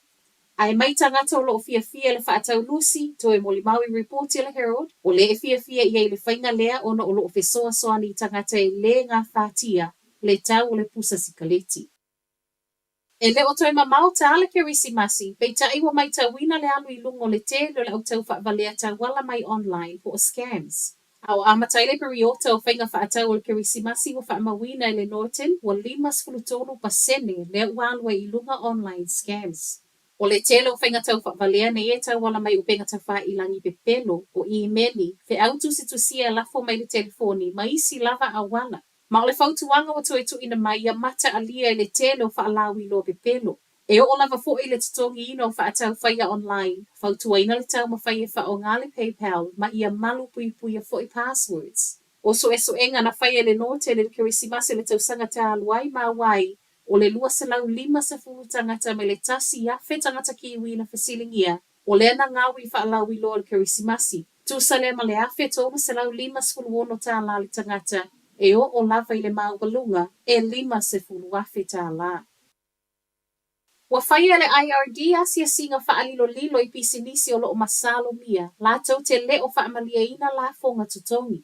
O pisinisi nei mai le lisi o le lata i le fitu wafe whaamtalanga na whaelo atu i tangatanga i le IRD totonu o le tausanga. I reporti le One News se lata i le tolu se lau whale whainga alueng o le Aasia. Ma o i la tau fwoi nei o loo toi reporti i tangata le community la tau te le o usita ia le tu la fono. Mai le IRD o lona ia mana onga ia malama pisinisi ia lātou matafa i oi whaale whainga aluenga, ma o a fo i tu e le o whaatu la fonoina o le a muli mai ei lava fo i mani taui. Atala whai o le nei tai au, o lo o su e leo le ali o lo o tu ua ia na ia wha o 5 mata ngā i le teine Titi Hamilton. O le awala i Silverdale Road i le tau le valu i le tau las whareile le wha apia na tupu ai. Ma o le ana toso i lea li i le 5 o le teine titi anga i totono le van. Wha mauninga mai leo lo ta wailinga tete o le wa a fia peitai e le i aise meolo na tino na whai nai. I reporti le staff o le van lanu siliva le ana ave lea li i mana paka se i ta whaala. Wha asanga nga i Morrinsville Road. O le taavale se tasi o tangata ese le ana wha e le puanga i le taavale le li o lo sa i nei. Ua talosanga mai ai ma le ofisa o leo i so o se tasi e sila fia nisi mo limau po o mea po e ata fo'i e vave faa fe so o ta i atu le ofisa. Fai wa toi talo le nei tae au, manuia le nei as. Radio Samoa. Taslima Ivatolu. Ama.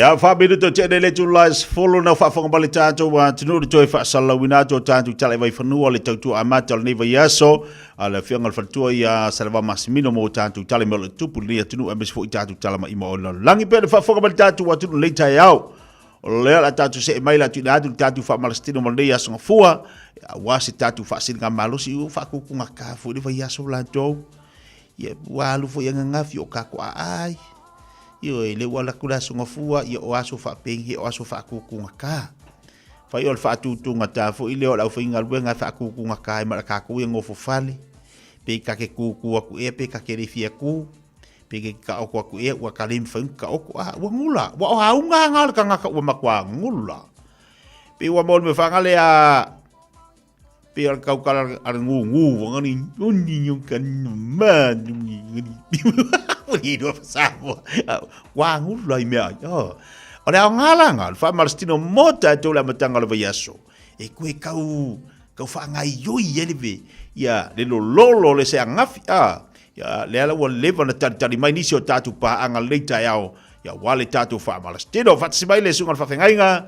Ya mo le tatu fa marstino leita yao. Ya mata di eri tatu sumpa ya por tatu fa marstino mo nive ya so fa talo fatu lo sunga fa fenga lita yao malo se fo mo dia balo fo lang mata fa lita yao fo lo sunga pasta malo le se fo la u le ne ya so fo malo se fo mo malo lang mate tien lita fo le lo fo mo lang le le tua mata ngo fiel sulwa el la dungal funga ele lita yao fo ye fa po ya solo so fo mo so mata wola vi ia le tua mo me fo en malo le nu ia Fasalonga lungo pe au ngalu e ni te ia te tonu lo anga le pele tu la to soifua ma so la to wola mai le li ne aso bi ia le li aso nga fua io le o fa ia tu o le aso fa tu tu ngata aso fua fa tu tu ngata sa le o titia o manga ai le weekend ako halumanga fi o ka vale solo le kele o le me ai o le nga o me nga po le ka vale ale ka vale ale ka vale o mangir ka ya e pe yo san ka vale ko po ka vale mai ta vale le fali ia ngo winga le ka vale ke mingi le o tulunga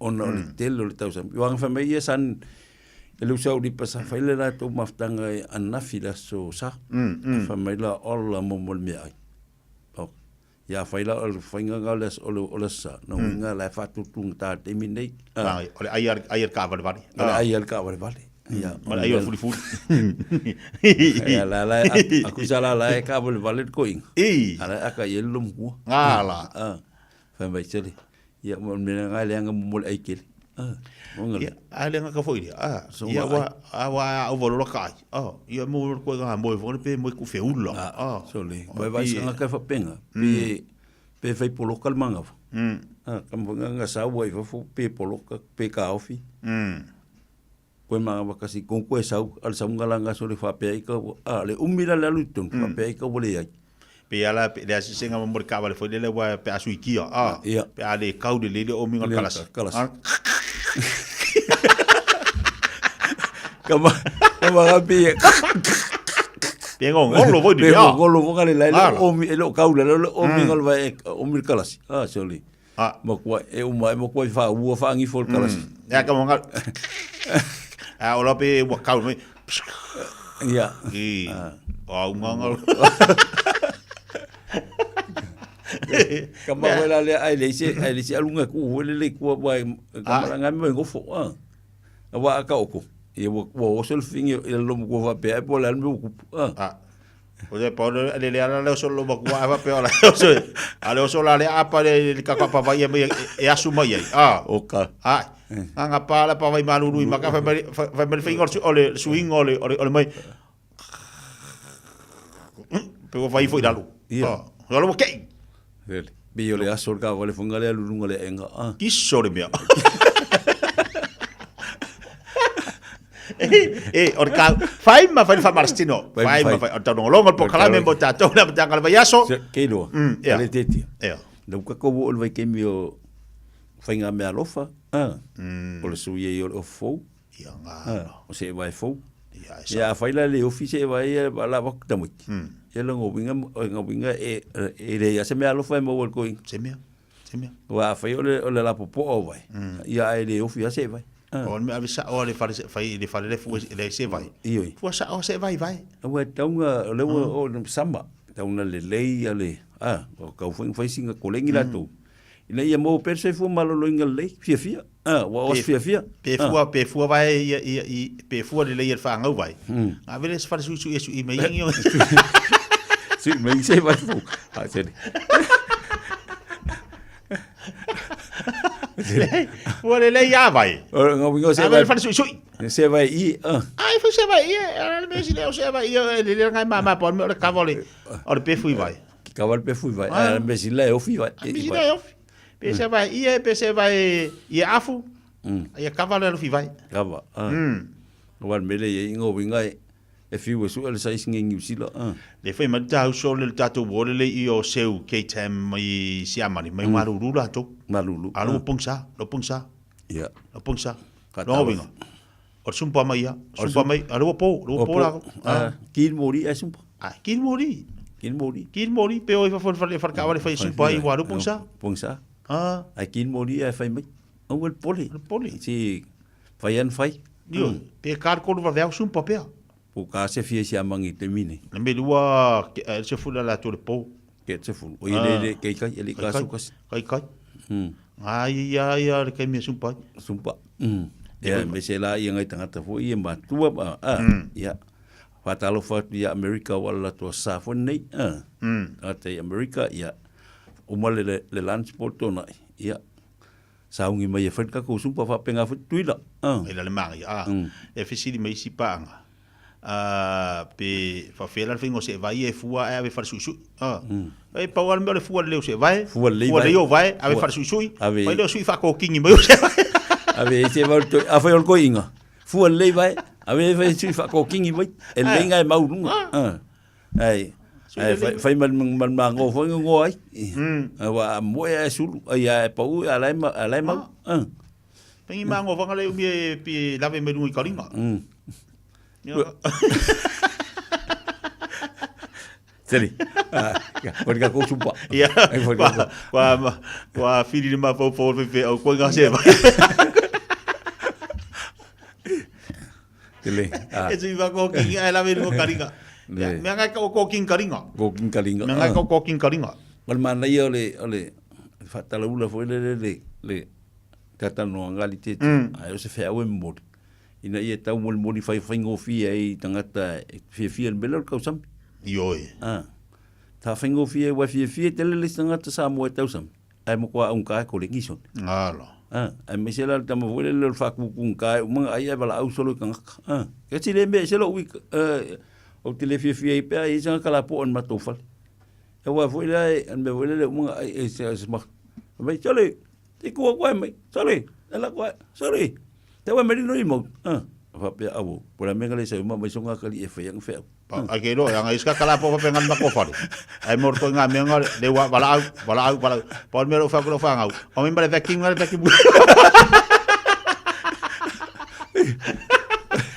Kama nga le saru di mai fa fo. Dele. E o le remote la ka ki mo no ilo. Abul balo. Chali. Tawa mai. Ala ko chali. O se fingela. Ahora me la ko fale ti fing. Chali. Io vole no se finge pe ele ngo fole la lo fa mai. Suma, la ko. E ko ngo fole la fa mai sunga. Fa wal me ka mai. Fa ele vacuum. Wa fa penga fa ele vacuum. Wale ma fa ele vacuum nga vacuum. Ese marca ko sumpa. Wa un kali e ku ngari ele fa se fe awori. E mo ke fa bole.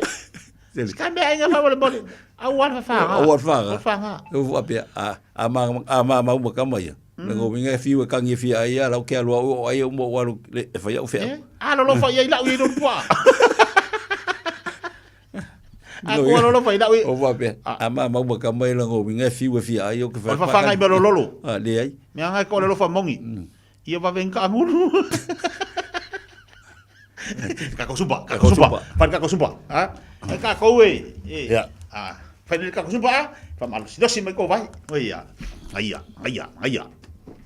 Fa malu si mai. Aia. Ai eu ka ko kari e fa eu fa malu skingo. Leo nga. Ah foi da ka e ko mo e ngo fo ai. Ah foi da ka ko mo. Mi ngoi mai. Ia, ka ko vai o fiau. Fiau. Fa malu si mai. Se o le ka ko ki si mosi. Ka ko. Active vai va fungali. Me le ke le ngai pik mamma le fa. Fa ke le. Ah, ka ma ye pe ki nga kai fa fo la we ngoi. Ko ba ka pe ngu pe a sa wa. O ka ma pe ka yo nga fo la we kai da ko ni fo la. Ya. Kolosi kongu alulunga. Kolosi va pe alulunga. Kolosi kasi. Ya, bo tatou matua. E fai mari. Lima. Kolosi va pe. Kolosi. Ka ka ma ko yo ke fai. Kai lo fa kai me mo ko ye fa kai lima sura ngai dalo kai yo sura ngai dalo. Ya, fai da ia fa teu ko au fa Camilo. A fai ngai kau ia mo pingi pa. O ngani.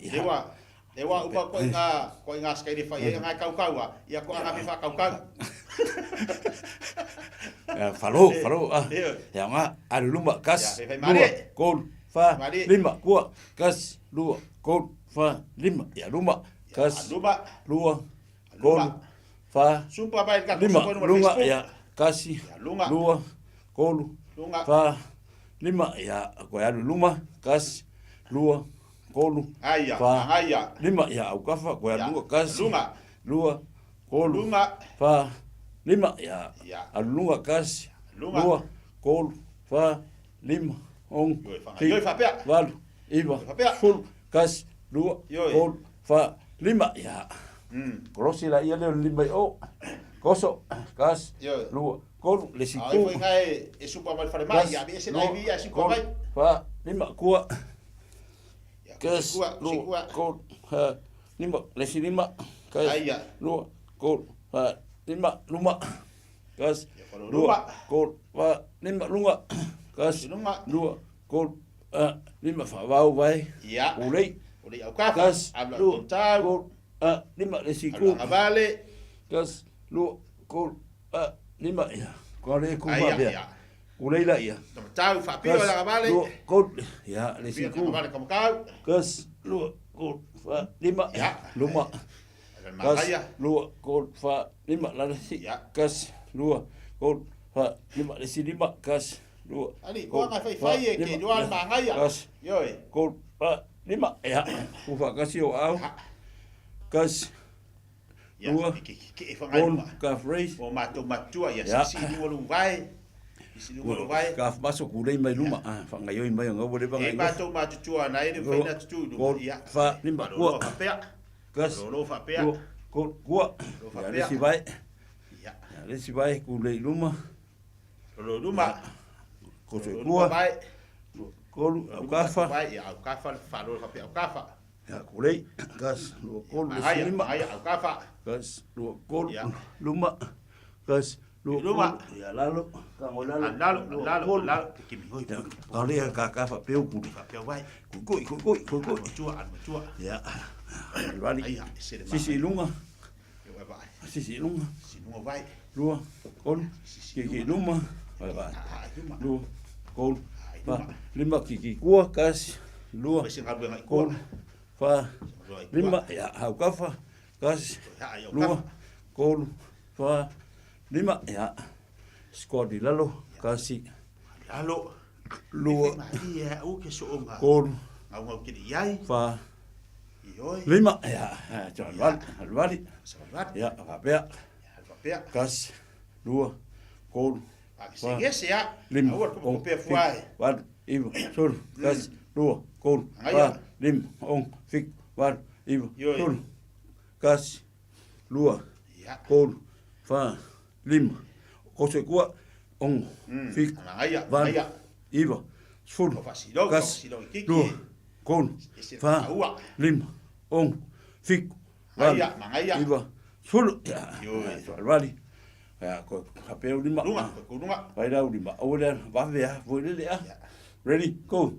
Kas lu kon fa lim ong fik wan i. Mam tina ma tua. Kon fa lim ong fik wan i. Ful. Ya, malo. Ya, lu fa pe kau au. Luma. Kas. Lu bingo ya fa pe ai. Kon. Fa. Ya, mangaya. Ong fik. Ya, malo. Wan. Sai bây giờ đi, phải Sul mà. qua. Kas. Lua. Kon. Yo. Fa. Lim. Ong. Fik. Wan. Iva. Sul. Ya, fa lo lo. Cua. Luma. Yo, super mea ka ko. Ya. Yo. Usa pera po lo mangava dua mai pe. Yo, dua mai pe ngala po yai. Ya. Ku va lei. Ready. Go. Kas. Lua. Kon. Fa. Lim. Ong. Fik. Wan. Iva. Sul. Kas. Lua. Kon. Fa. Lim. Ong. Fik. Wan. Iva. Sul. Kas. Lua. Kon. Fa. Lim. Ong. Fik. Wan. Iva. Sul. Apa kaki ya? Ready? Go. Kas. Lua. Kon. Fa. Lim. Ong. Fik. Wan. Iva. Sul. Kas. Lua. Kon. Fa. Lim. Ong. Fik. Wan. Iva. Sul. Kas. Lua. Kon. Fa. Lim. Ong. Fik. Wan. Iva. Sul. Ya, ma lesiku. Tau lesiku. Sao numa. Ready? Go. Kas. Lua. Kon. Fa. Lim. Ong. Fik. Wan. Iva. Sul. Kas. Lua. Kon. Fa. Lim. Ong. Fik. Wan. Iva. Sul. Kas. Lua. Kon. Fa. Lim. Ong. Fik. Wan. Iva. Sul. Kaki. Ready? Go. Kas. Lua. Kon. Fa. Lim. Ong. Fik. Wan. Iva. Sul. Kas. Lua. Kon. Fa. Lim. Ong. Fik. Wan. Iva. Sul. Malo. Ya, Valvali. Vai kong. Ya. Fai ka kumava. Le au kafa. Kango kau fai e au lo kuri. Fa kafa. Ya, ready? Go. Kas. Lua. Kon. Fa. Lim. Ong. Fik. Wan. Iva. Sul. Kas. Lua. Kon. Fa. Lim. Ong. Fik. Wan. Iva. Sul. Kas. Lua. Kon. Fa. Lim. Ong. Fik. Wan. Iva. Sul. Kas. Lua. Kon. Fa. Lim. Ong. Fik. Wan. Iva. Sul. Aya. Alvali. Pai lo mongava. Ka halu lalo. Ka ofilo ai halu lima. Russell Quest. Moi o kafa. Ready? Go. Kas. Lua. Kon. Fa. Lim. Ong. Yo tafa. Fik. Wan. Iva. Sul. Kas. Mangaya. Fa. Lim. Ong. Fik. Wan. Iva. Sul. Kas. Lua. Kon. Fa. Lim. Ong. Fik. Wan. Iva. Sul. Kas. Lua. Kon. Fa. Lim. Ong. Fik. Wan. Iva. Sul. Ya. Maya. Vali. Ya. Ku i lunga. Ku i lunga, ku i lalo. Ready? Lunga de dadu. Go. Kas. Lua. Kon. Fa. Sao. Lim. Ong. Fik. Wan. Iva. Sul. Kas. Lua. Kon. Fa. Lim. Ong. Fik. Wan. Iva. Sul. Kas. Lua. Kon. Fa. Lim. Ong. Fik. Wan. Iva. Sul. Kas. Lua. Kon. Fa. Lim. Ong. Fik. Wan. Iva. Sul. Ya, Valvali. Ya, ku i lalo. Sa le lo. Ya. Ku le sa. Quậy tu ready. Go. Kas. Lua. Kon. Fa. Lim. Ong. Fik. Wan. Iva. Sul. Kas. Lua. Kon. Fa. Lim. Ong. Fik. Wan. Iva. Sul. Kas. Lua. Kon. Fa. Lim. Ong. Fik. Wan. Iva. Sul. Kas. Lua. Kon. Fa. Lim. Ong. Fik. Wan.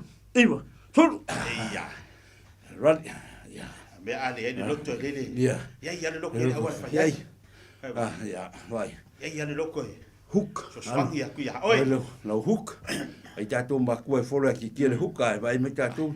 Ready? O kere makua o ka makua. Ready? Go. Kas, lua, kolu, wha, lima, ongo, fiku, walu, iwa, sulu, kas, lua, kolu, wha, lima, ongo, fiku, walu, iwa, sulu, kas, lua, kolu, wha, lima, ongo, fiku, walu, iwa, sulu, tenmo kas, lua, kolu, wha, lima, ongo, fiku, walu, iwa, sulu. Fai ngā kākou ka? Fai ngā kākou. Fai ngā kākou. Au whare ma? Ia. Wai la kākou al mga wale kau kuri a kuanga le kau kuri lau sais. Kuri lau sais. Fai kuri lau sais ya vai la lo vai. Sau lo vai ngai lunga mele i lo rima. Mele kere ngai whare ma e oso ale. Whare ma, ale whara inga lele sewe fla. Sewe fla. E ka teke pua ma whare exercise. Kama kākou ka mga. Kama kākou ka.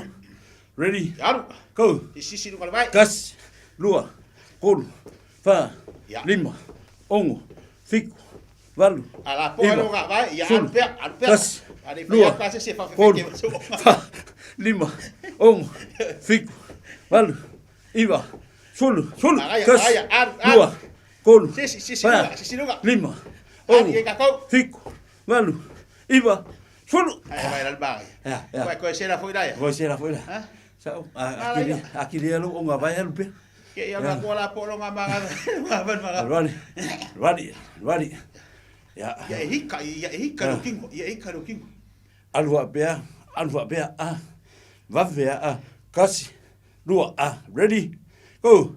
Kas lua kolu fa lima ongo fiku walu iwa sulu kas lua kolu fa lima ongo fiku walu iwa sulu kas lua kolu fa lima ongo fiku walu iwa sulu abakanga lusi meyo amakanga maio Ya apa o lima fa beka kalau si o se o feke o feke maso la po oso maso ready la po maso oso yo mayo koso la fa pelunga kasi kawali koso lunga como lo le la ku ka ko pese a sa pese la taungi ready go kasi lua kol lima ongo fiku walu iwa sulu kasi lua kol fa lima ongo fiku walu iwa sulu kasi lua kol fa lima ongo fiku walu iwa sulu ya kasi la wakula ready apea ready go kas lua kol vai se fainga lima ongo fiku walu iwa sulu kas lua kol fa lima ongo fiku walu iwa sulu Aia. Ya, sa pesi. Aia, wai ko vai. Kasi ala sumpa vai lupa e ulima. Yang ali bolak. Vai se vai, ini se vai. Shake my love, shake my love, ya. Kapa se faz. Aia. Eka dum dum, eka dum dum. Eka lava everywhere. Ayo pepia. Shake my love, shake my love, shake. Se faz. Eka dum dum, eka dum dum. Eka lava. Aplikasi. Dum dum, eka dum dum. Eka lava everywhere. Ayo. Sí, lugar vai. Beat on música. Ué. Uia. Pum pum, yeah, pum pum. Lalo.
Cayó el chino. Luma.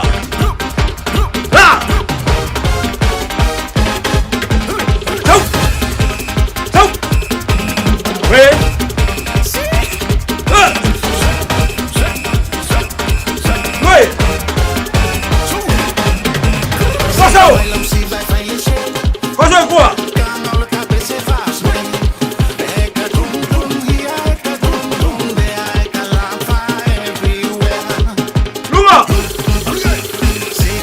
Pasa de lugar.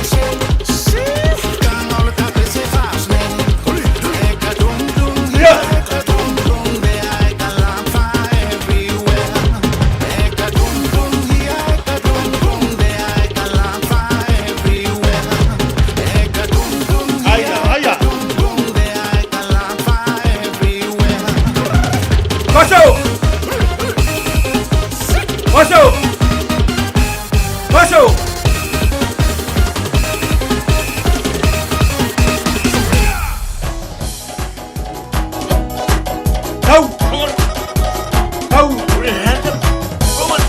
Vậy sao lùi mày sao akabayay awa lo kwa gisau lo se la que falla lo fali akabayay ai sao we sao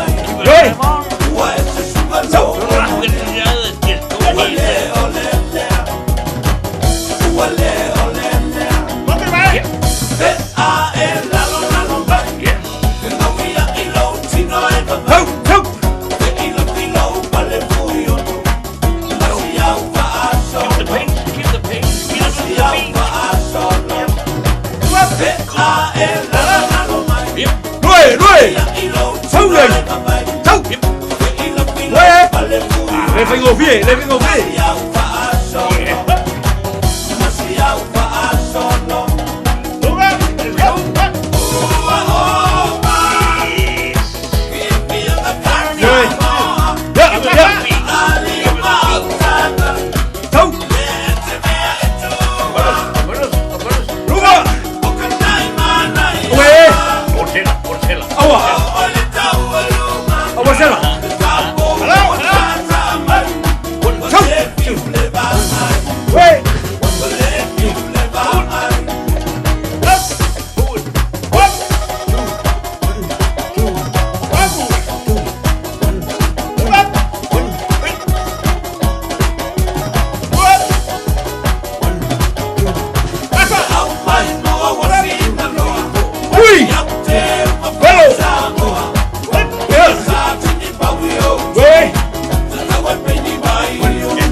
Alvagaya.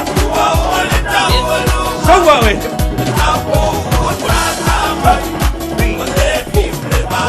Aya. Iyo, balo. Cekia.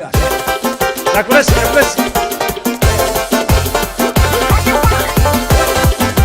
Hey.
Seki, ya, seki ya. Ngayoi, tahu orang ngayoi lo tino.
Asa olen kuah.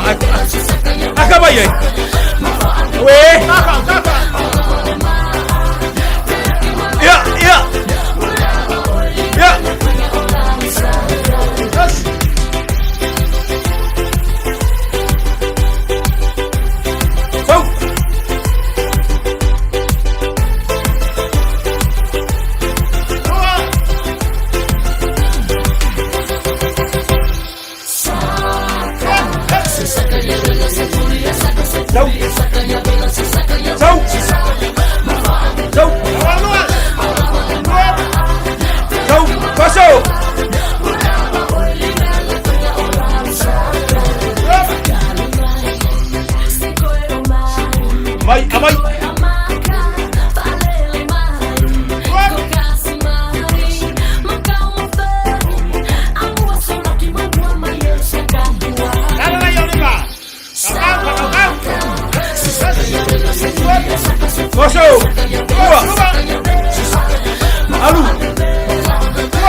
Tatu lima.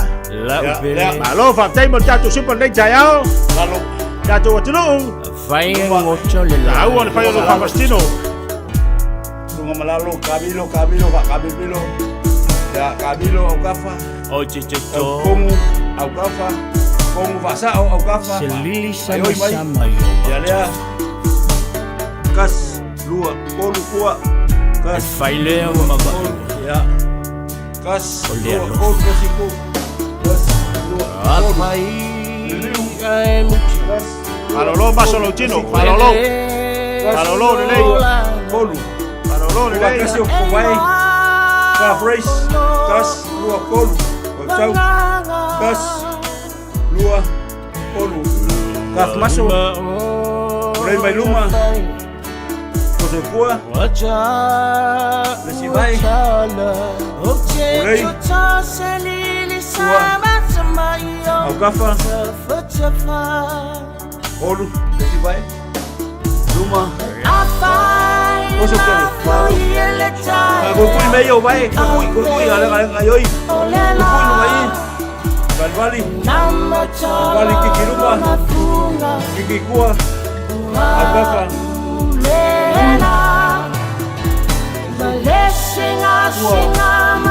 Rumah Kamilo Assalamualaikum. Assalamualaikum. Ya, min pakia. God bless.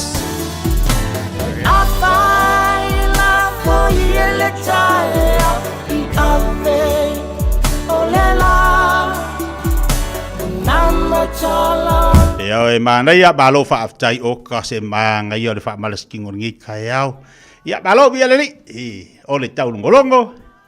Male sosoani mo tanto langa tahu yo tatu ngal be fatas ole fi auto mo level lea ale tatu radio Samoa molu si fo maloloina ya maso matu ola maloloina pe ona yeni po kalambi ya songa fu mas falele pasta mana yele fa mas au mo tatu watu no mal tatu fa mas tino ni tayo yo esa de tia mana ye tele mo fa malo si au ilo bungal fe me manong yo ola les moni mo portu spa yele du potau Mayol menunggu lola, ola ilis.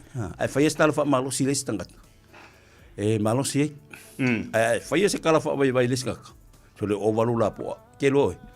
Ele to fi vai ngau so ya oi. Pa wal tala faya uso. I'm now mi sef so song. Te lele bongo so song ya oi. I'm fine faya. No wingam fine faya ola. Tipilau ai. Fisina fa malo stino. Ya pe anu fa tu foi las falele te lu su pasengel ma ele exercise malnutrition ya me ai valus full pasene olo ma fo se lau a ko ila ia le Nuina le valu supa sene o lo mafofau. O lo mafofau controlling ato ala lo tino. Tatu tali ya pasta. Tatu wale tasi dia vai la usilo le tau mo tatu ole ata. Ole aka. Ai tau fo ile mo tatu e te tau na faisi tatu fa malastino mo lu sui fo maloloina o tatu ngaluenga fa fatasi o tatu va fa fatasi. Ina ima fayo no sosiani atu maha ua ya oi. Sosiani mai fo yo ya maha ua. Ia pede upu vungale mai matango fie lungo monga vai la to e mel talale. Nga winga matango fie ile tino. Malva ai o tangata ale ave talale lo winga paling. Ale ni le so fu maloloina le tino. Mal mafofo mo leanga. Awa telela mole ya utala le onga wala pota tu a me siala ya ele va pe ona le tu ala ufinga luenga vo le lango lango la ufinga luenga le tu o to telela wa i vo fiu sai fe au ka wala au mai ala ka malu aku tu ele fa tu finga le ona o se fautuanga wa wa isi tanga e kalisia soli asisia o ori oka ia fiu lango winga me vo le le ola me yo fontal wala kule se kalo la kumwe Kanguri o forsa. Koso ko ali afu o moe. Fa ko wala fe mai. Apa ila ven fo kalu mo gale la fiaf. Ile po va viao. Pa wal be la fi o vai mai la. Maria. Ala ku la kangu ai lu fon kalu la kangu. Tau ngolongo fa mas amo tato fa te fo ina tamam ti dam macho na filo ile asfala ile la stona fa unga mo melenga fa tai po kalambia misil tatu fa malstino ya pe ona fa nga ina mai la to i fale ya fa tai fa tele lava tamam ti da o le ma watu to te sumpa mai lava ya misil tatu le lo tatu watunu ya e fa nga ina tatu fa malstino lo no winga ta hu le a nga mo o e vi ia le ale nga fo mo e ya e tau ona e tilo po le asi ta ua o le tatu whamarastino i loso i fua, e le tawana wino le pokalame oe. Io e pūlea o ia te oe lava, a o le tau ngolongo ia le pokalame, mo tatu, e ia tatu wola maloro ina, nei vai taimi o tele le tau mafa, tele fo i mea ai o tatu ai, ia ai whaisi tauna whaisi whainga, ia le anga o le tatu ngaluenga wha soo. Ia e te tau ina fsosani le tasi, ia o le pokalame na mo tatu le nei vai aso wha tele, tina prenise, alo whatu mo tina, tasile tina matua mafuta mai lunga tatu pokalame o leva telenga suba o silom yo ma lo fa tai ya tatu u malava le sa tatu mo fa marstino monita yo anga de leile tu fa muriati ya te auto o ni ngalo tatu fa marstino le fa ungol va yaso aso fa leile ya tatu na matatu o lo yel pokalame o alu le challenge sala si termine e neila fa ngantaila le fuaino le mamafa o ila tu fi awai a fa apeti fi arwai ma ya Pero lo ite tia ile challenge wa na uma ka ko kalame las fleile. Ale tele yo la vanga na bala awa. Bala awa ko ile telefone yo o lo fitu lima tasi dua lima valbal tasi. Bala awa tuai matal no aku. Lenga aku le ko fu. No o kede ifa pen fata wan ngo ka wanga unga. Ai no fautua yai. O fesidi yai po fiel mafata umben mafola se pela mena o ifamai. E to fia fo ile tino se mo yo fa ele isa o Pau em fai ai ona o ela vai lau ai ata. Lau lava ai ata ke sa we ke join. Na sa we le titilo pola se tau o le por kala me ya o. A fai tau mo e. Ia. Sa we fa wau. Ai ali tau mo e. Ia, si re e malolo le fale me fai singa. Fa mangal.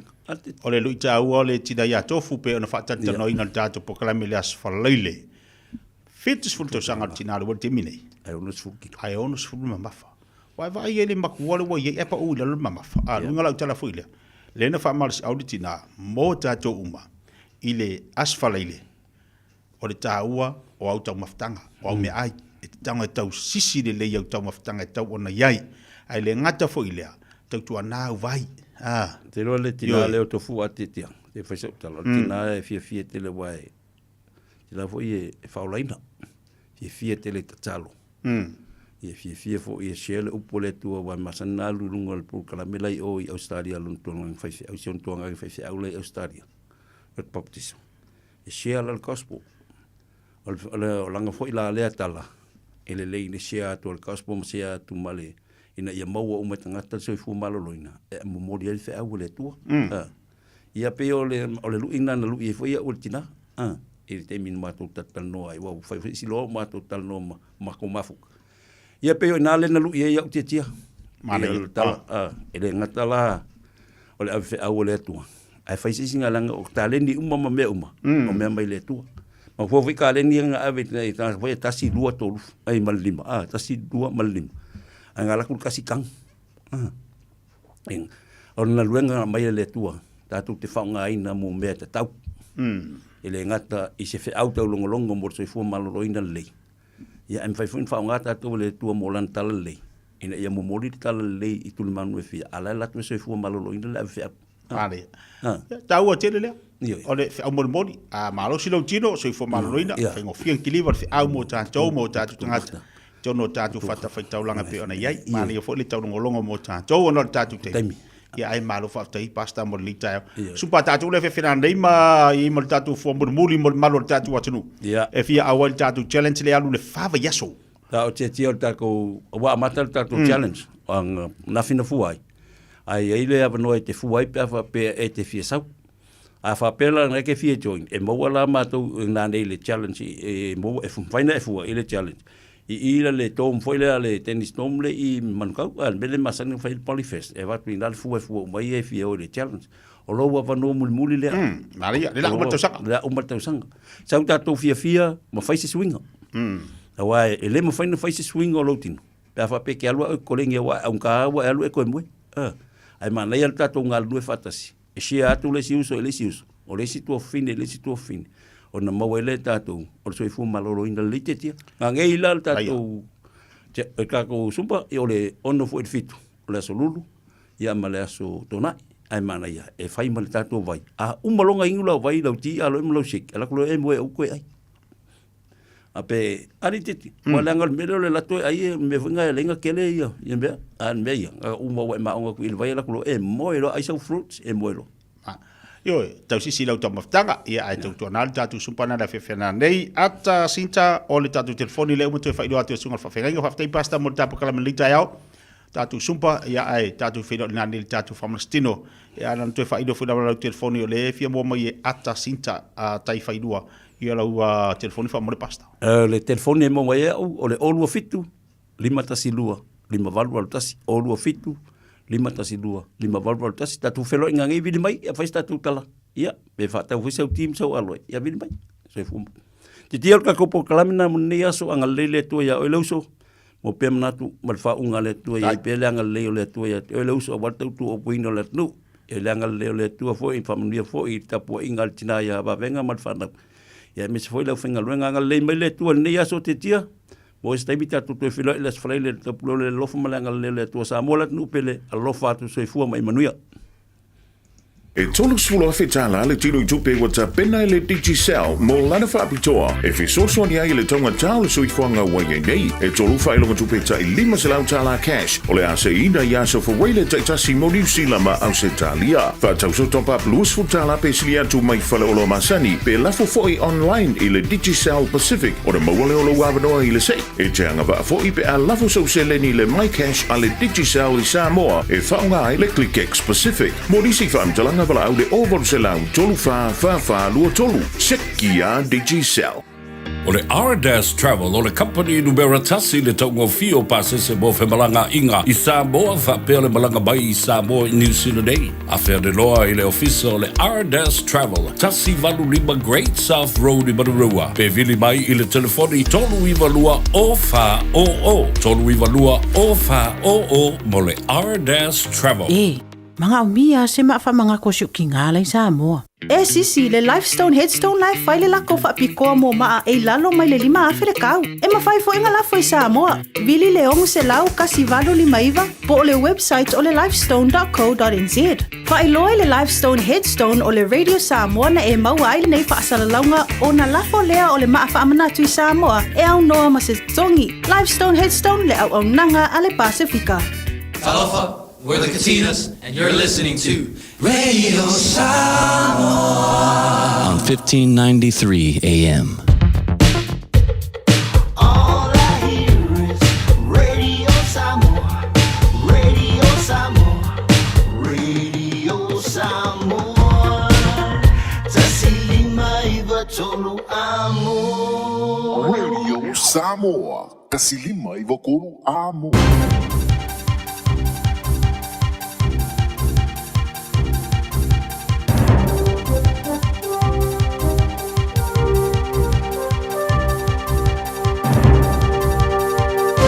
In this update, the health sector is trying to adapt to police stepping back from mental health call-outs. From today, police will stop responding to low-risk distress call-outs and will stop transporting patients and waiting for them in emergency departments. Lachlan Rennie has more. Health New Zealand's Mental Health National Clinical Chief Murray Payden says they're still working out the best practices and procedures. He says currently temporary procedures are in place so staff can provide feedback on what is and isn't working. The next phase of change, originally planned for January, will now start in March to allow for further planning.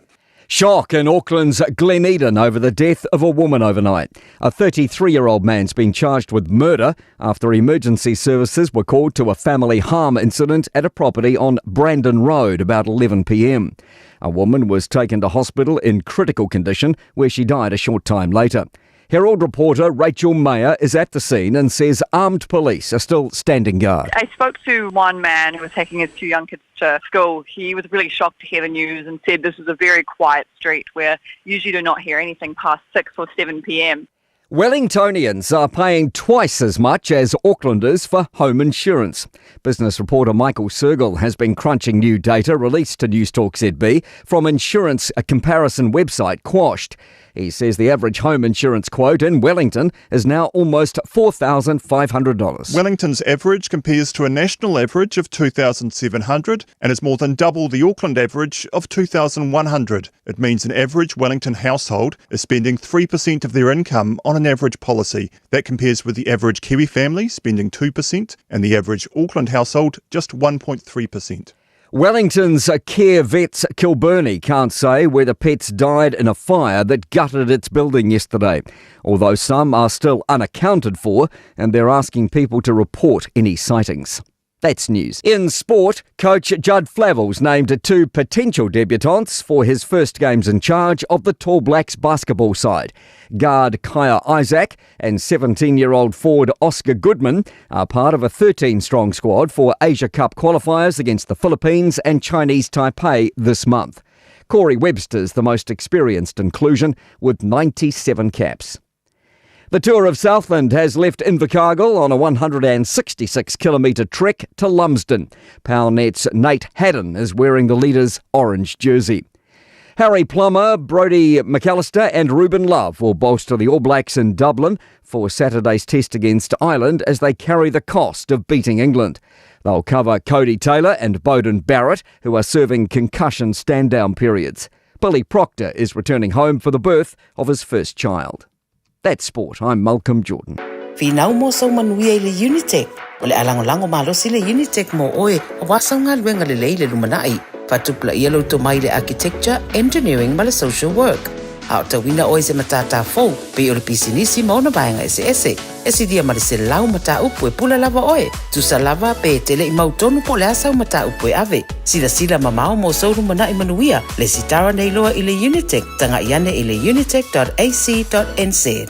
Call the friendly team at Seal Plumbing and Gas for all your plumbing and gas fitting needs. We can install and fix water taps, toilets, water heaters, gas hobs, pipe leaks, water mains, and much more. If money is tight, we can provide wins quotes. Call Fuimaono Mayu Upulusi and Steve on 021-797912. That's 021-797912. Mention this radio ad and we can cut 10% off the first hour's labor charge. Seal Plumbing and Gas.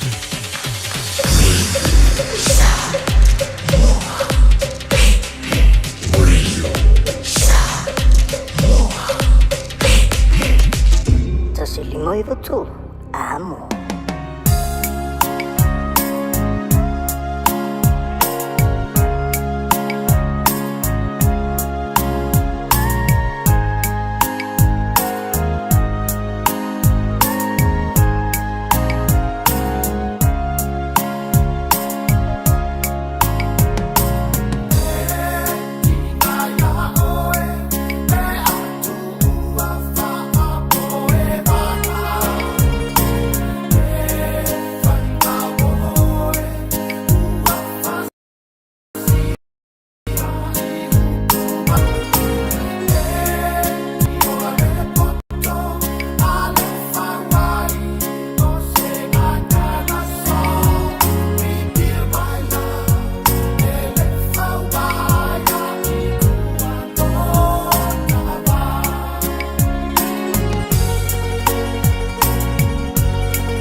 Siupunga malil singa ani setu fale moe whawhiwhianga mo tātou le nei tae au.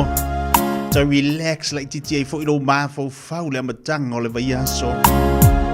Ia e me seri tātou sumpo le nei tae au pia whapele na ua mau se whaasiri ngā malosi. Na ua amatalona e anga ia tu e whailau malu o le tae au. Ia ma whaasolo solo fo ilo mafo fau ngā le aso ngā fua. Ua ne io olo mafo fau i asfala ilo le fato amata le vai aso. Ese meo la kakope i fuafuanga. Amata mali e.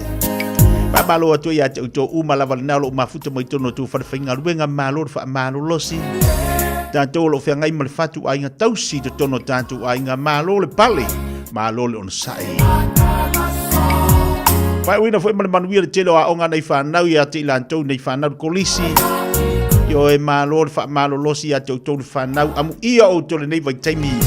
Asola ia mātou. O makua I mako kongi lo kauru le sasa so'o le whaia onga le poko. Mamore ko anga whai mea onga. Ai le lei o kongi vai kaimi wane sasa. O asola a. Mamore ko anga whai o mea onga ai fue aka I kara whai onga. Ia le vanga tai au lo fatasi mai le tau sala le tatu pokalame au iai o iai Samoa leo toi taliu mai fanua fa fitai ma vi ia le li o leo toi taliu mai le sao le tau sala le pokalame le fifia mai le afionga ia le ua li to finga Aisa Hoots pe na mafuta toi Samoa le tatu fano le sa fatinoina tolo le tatu atu Samoa vai dinga ngadu Samoa ka mafanga vai sa we pai ha so le kau sala le pokalame di ngi kai ori Oi na si ba oi mangiangi ole. O ngai wali ko mea. Ia. E fak foi ia o I mangiangi ia. Ki langi mo venen con iso ele la se me la ululi ai fu. Matule le leta ia o fa fora ngor tato ale mama le tato watu no. Ia ala ke fa kona le sese. Ia le sese. Ai sa wala se wole ka. Wa ga fa ke si da fia ia ka. Ia. Ya sa wa so le anu sa mo sa wa ko uli ya. Ale o ke no le inola pe se ba fu anga ala ngo uli la ko mo ka au pe ala ku mangyang wa sa mo ko fio. Ese la ya le season por the weather. Pe ai ya nga ke mi no nge ese le ke mi nga lo ya si atanga ya po ta au fo e pe na lo to tele. Lo winga lo ke mi lo ka nga. Ia, masalo. Wa ka ya pu. Ia ai malo lava tapua tia lo fatu le mamalu se tato watu no ia vi ia le li o le tato to mafuta ia o le na nga ia tu ia ono lunga lava ngalwenga ia pe na eta watiti o ia o le nga ia tu fatino ngalwenga ia awale le taulongolongo ia long puia li o se tato watu no tu sai foi mal fontanga le na fatino it's tono se tato watu no I Samoa le togam ia po o le fontanga malo o ulo malo tau pulenga ia lua fa ia vi ia le li o le tato to fe loa I nei tai au Mana ia fa fonga tatu watu no e fo sila ma tatu watu no to fa tasia ta au va amola mtanga mi va yaso la semia lo inga lo fisili fo ilea lo to finga la semia e fa anga tai ya to ni fontanga mai a le sa fa to no tatu watu ia ulava ia o nisio vaenga peona e ta o le fontanga o nai o tatu tangata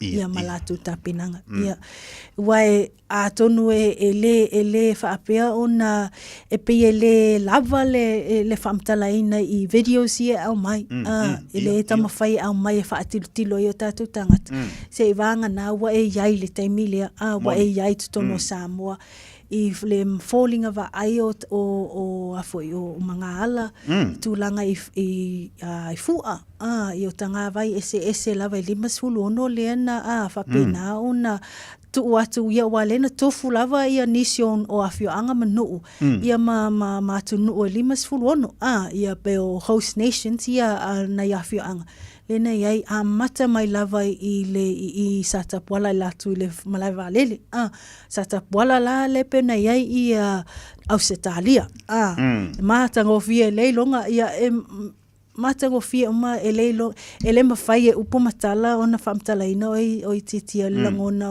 o lota fo ia mimita ia te aulava ia o le iai I le taimini whaatino le fontanga o whainga nā e whaangalonga tai e te au o leo mai e whaatasi o tātou tangata e o pongi le whanatanga. Ia wai na iai nisi o whamtalanga ia na iai fo nisi o talanoanga me se tasi fo i o ta anko. Ia o se tasi fo i o sui whaipule ia o minsta fo i o le mtato malo.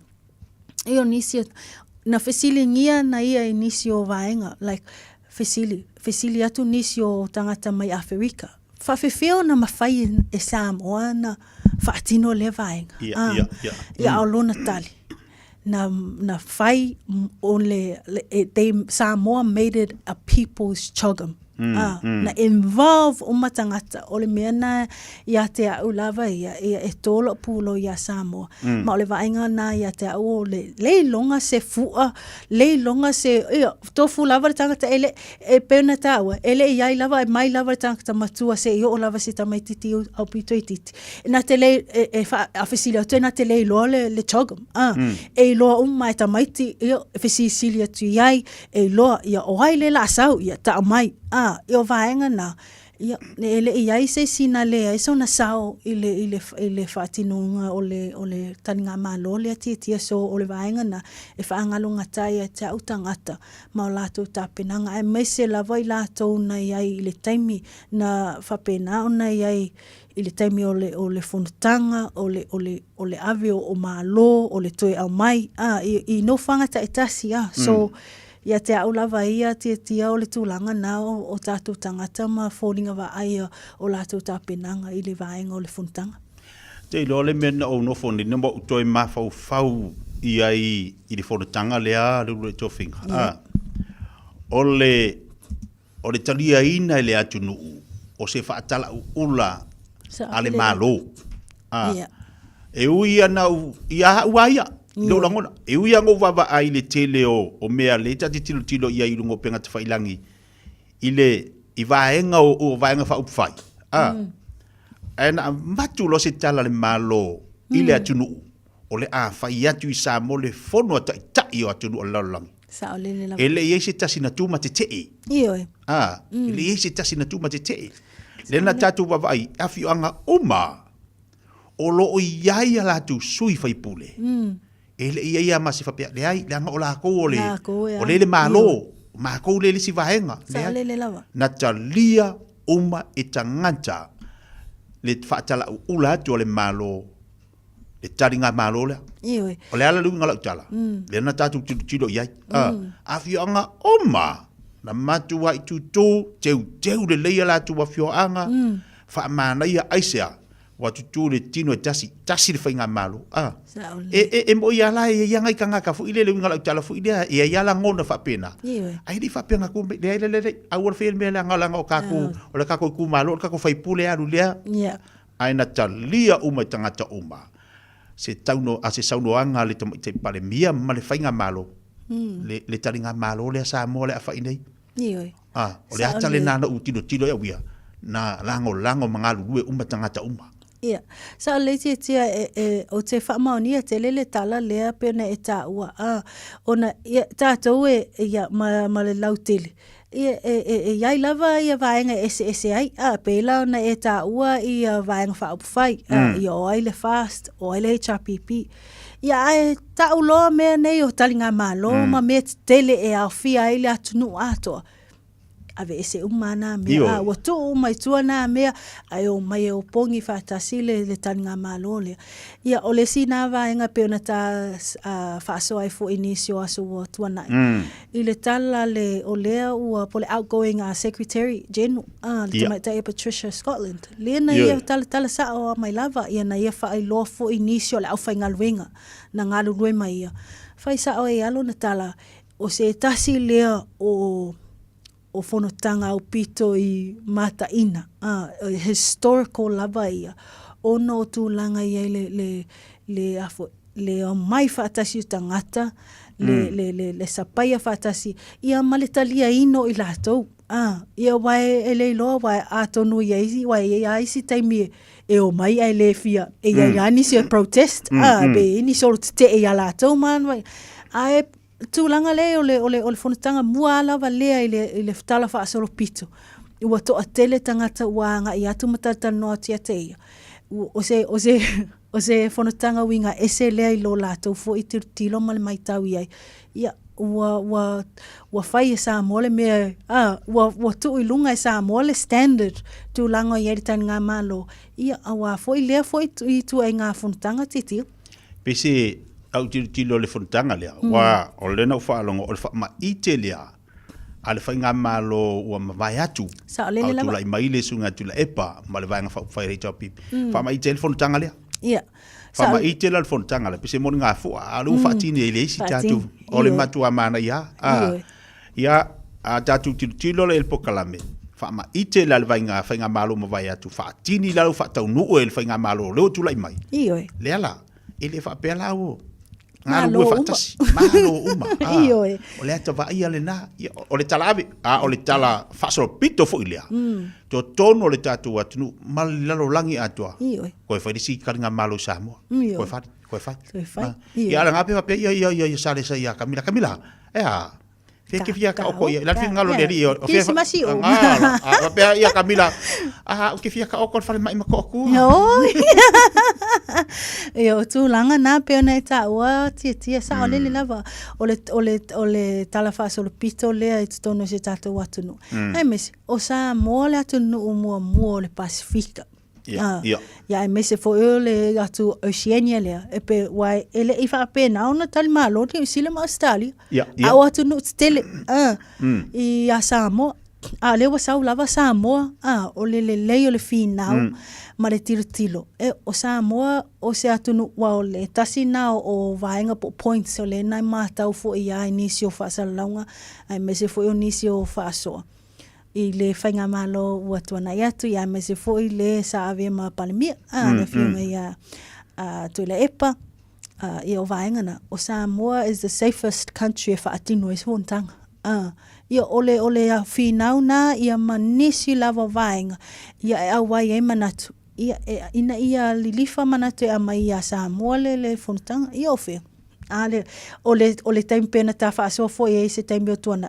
E luasfulu ono ia na ole luasfulu lua ia atu nuu o le taupulenga sa fa pe na ona awai le fonatanga le lua le lua tau sanga talwai a le taimi le lo mai ia Samoa awa limasfulu ono o mai uma atu nuu limasfulu ia vai ia ole se va ainga na ile tala ave ma le tulanga ia I ta penpena nga Samoa ia mai se tama whainga. Ina ia maua se mau poponga. Ia a o le tal o tūlanga na vai. E tōla o pūlo ia Samoa ma ta penang. Ua alu ele eise. Ise mena ngā se. Ia o nisi o vaenga. Ia o leana manuia o mai ia tama whainga. Ioi, ia le na, ua whaile mo vi ingo le li ia tūlanga sa ia le ta penanga le tātu atunu. Pe o te tanoa le pokalame le leita e au. Ia matoe whaasoantu le tausala ia langa o ia lea sa ia tutono e mo ia sa tatu so tai maua le tatu so tai ngai lunga o tatu pokalame le taimi o le fontanga ia a leo tala tonu lava le taimi o toe whaatasia ai ia le pokalame le leita iau ma ua taunu I whanua ua toe tariu mai I lawe ele o Aotearoa ia le whainga malanga pe anga nanga ia tua le tatu o whainga luanga I Samoa whaatasia ma le tatu insinia ia pesta ia leo ua toe tariu mai malamanu ia baro fota talo ia ai le malava le tatu talo mo le tatu watunu o la songa fua le nei lai fa wa waile aso malo lo le tatu watunu I Samoa I mtanga luanga le malo ia e malo lo ai ma le pisi sa iai la tou I le teimel fontanga to tali mai o niso tatu pokalame pe ona iai nei pokalame mo tatu o tatu tala oto o melo tupu tono le tatu watunu ia le wa vai atu I le company lo tonu I Samoa la tou te fiasinga luanga le lei e ave se de sua u le vesi e te tato le va fu le nga mangoto I ngata ia ne o tafitoala I nai tu malona tu malo sa fata ia sa olelea tia ia o nisi o vaenga pena mai tawina o lena tu la e mai le ngot le va le fala vele le na mangoto le va le o le manuanui I le tu sa fata o le I amataina le fontanga ia o lea lava na iai nisi o ngā luenga pe o na iai ia le toa tele o le awhaingarenga o le New Zealand Defence Force I Samoa le nā ngā I atu e fisosoani I le taumawhainga I ia ave ese lava tele o vaenga ia na ia tamawhai lava ia sefe, ia ma tamawhai ia lelei ia nisi o vaenga o le ngatai whale ia beta ia wai ai lava nisi o vaenga o mai tauina ia o oil spills ia peo na iai. Ia a lea lau na iai ngā luenga paule tūlanga le na mai wai i nisi foi o tanoanga ma whasalaunga le taimi na iai Samoa titia. O le taimi atoa le na tupu el whalavlave na ngā lulu e lava. Se i vanga na ai le na i aso e lua le na iai le tupu i ono o le whaitu le na api ai le le na no foi le tupu. Le na tamu whai e tā o whenga luenga o nisi o vaenga. Ia ai o le na whaawau pēr la tau survey ia manisi o ngā luenga whaatino. Ina ia tamu whai lava ina ia whaititia ia whianga peo na iai nisi o vaenga le sio manga e meise o le ngatai whale. Ia lea la peo na e talatala mai le ta ulutala nei tae ia e tu sai fo i ma tātou talafo mai Samoa o le ua iai se tasi o company mai fafu ia le whaingo ino le salva. Ia o wao lato ngā luenga whaatino le tamawhai ave ese o mai e swau o lo i lungo le waa ia o le manuanui. Ia mai le tele o vaenga lea la ua iai nisi o ngā luenga ma whaatino ai lava i ngā luenga whai ale lato o le New Zealand Defence Force ai maise lava i le salva ina ia ave ese uma mai lava i le swau u lea mai lungo le vaa lea ua whapenao na mangoto ia ma tilo foi ia o le whamawina o le ua whapenao na tuatu foi se tala ia po se fautuanga fo i inisio i lato o lo nofo la lata i le sami ina ia tilo po mai tauina lava le liki atu i fafo le swau ina ia mautinoa ia o lo whaatino ai fo isa lato fo i ngā luenga whaatino ina ia awa lava ne te le se vaenga e liki tua.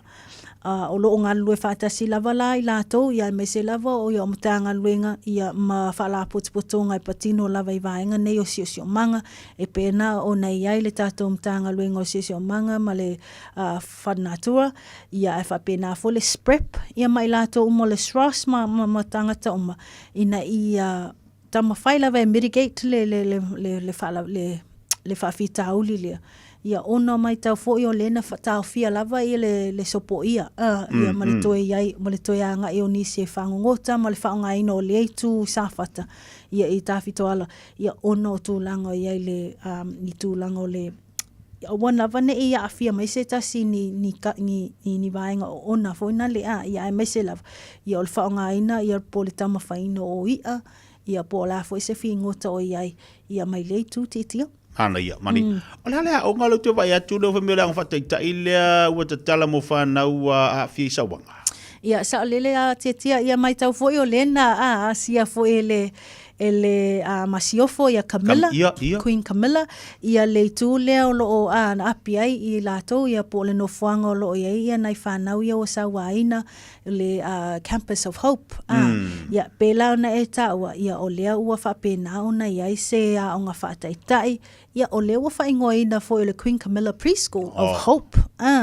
Ia o lea la ua whapena ona tatalaina ia mawhaongaina ia awa lava nai whanau la iti ia le mpeo na fie nei fo ia whainga le whaale alofa. Ia peo na tātou loa ai lava i sauanga ia manisi o vaenga. Ia o lea ua iai ia le ngaluenga la o le tūlanga lea. E iai o le Campus of Hope. Ia o le whamawina o le kuata mulimuli whale a ongo le neitau sanga lea o le awhapena o na matai loa la na iai na whaurwhale ai loa nai whanau ia i le Queen Camilla Preschool of Hope titia. Ia o se tilo atu o se vaenga matangofie lea ona o lenti tilo atu ia tato mai tauina fo o lena latu lea se singa se ale masiofo na ia tirtilo ia whapena foi o na molimau foi i le tūlanga i elenga luenga le wharaputonga mo e popo ngā tia po le Samoa Victim Support Group ia i le tau mawhai ai fo i le tau sia o nai whanauiti ia ai mai se lava ia o nisi o vaenga ia ina ia tia elo lato fo i o langa awane i ngata ai ono o tūlanga o po whawhitauli ua maafia i lato. Ia a lewa ia le preschool lea o le Queen Camilla Preschool of Hope. Ia lewa amatalia mo i lato titia. Mana ia te lele o Iyo, fuanga sa lele lava. Whai lele ai o langa ma to tapu e ai, ma to mbatu se fisosani mo nei whanau ia.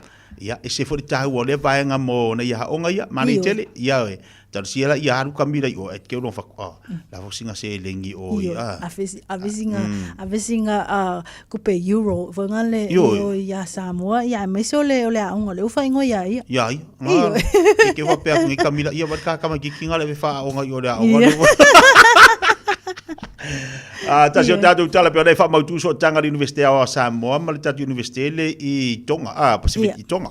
Sa o lele lava o ia o se tasi leo vaenga ia po mtati a fo i wam whaiona au sia fo i tātou tangata i ala tula lea i le tātou Universite o Samoa i le papa i ngala ia ma le Universite la lea i Tonga ia uta o le Christ University Pacific ina ua mai a sainia la se malienga le vau Universite lua whamoe e whetu wha i to mai i tau wa o onga. Ia o se malienga fo i o lena fausia ai ia o le maftanga wavala tau tangata Samoa whaapeo tangata anu Tonga ia le matato e mai tau ina lava uto o tele lava i lato i o i Samoa ia e mese lava i tu ai wai to o tele lava o le onga lea Usapi nisi o lato ia ao lea la ia e a lato la le Universite o Samoa o le Christ University Pacific ia o vaenga umai ia ina ia tilo ai fo nisi o pokala me tawa o onga iso se to mai lava ia e ngā lue whaatase ia le ia Universite ne lua ia o ina ia whaamausa li pea ia so tanga ia o le ngā lue whaatase ai fo o atunu e lua. Mana ia, tau ia nei vaenga i whawhangabari tātou atunu ia mo melo tupu tino le tātou atunu i Samoa, tala whanua noa le whaingoa le vaiaso. Manu maa loo le tālonga tonga pe ona ta aloi. Ai a fia se tasi o pasi. A o le pasi lea, o lea na aveia nei tangata ngā rulue whawaitemi, mai lea tūro o tonga. Ia. Sa o leiti tia ia pe ona e ta ua ia o le tala fia i le whaiunga le vaiaso, le manma lo leo tonga ia kiwis i le tālonga o le lakapiliki.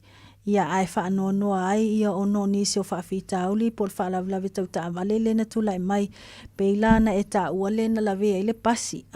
O le tūlanga la lea o le au malanga nai tangata mai tonga ia o le au malanga o tangata ngā lue whawaitaimi.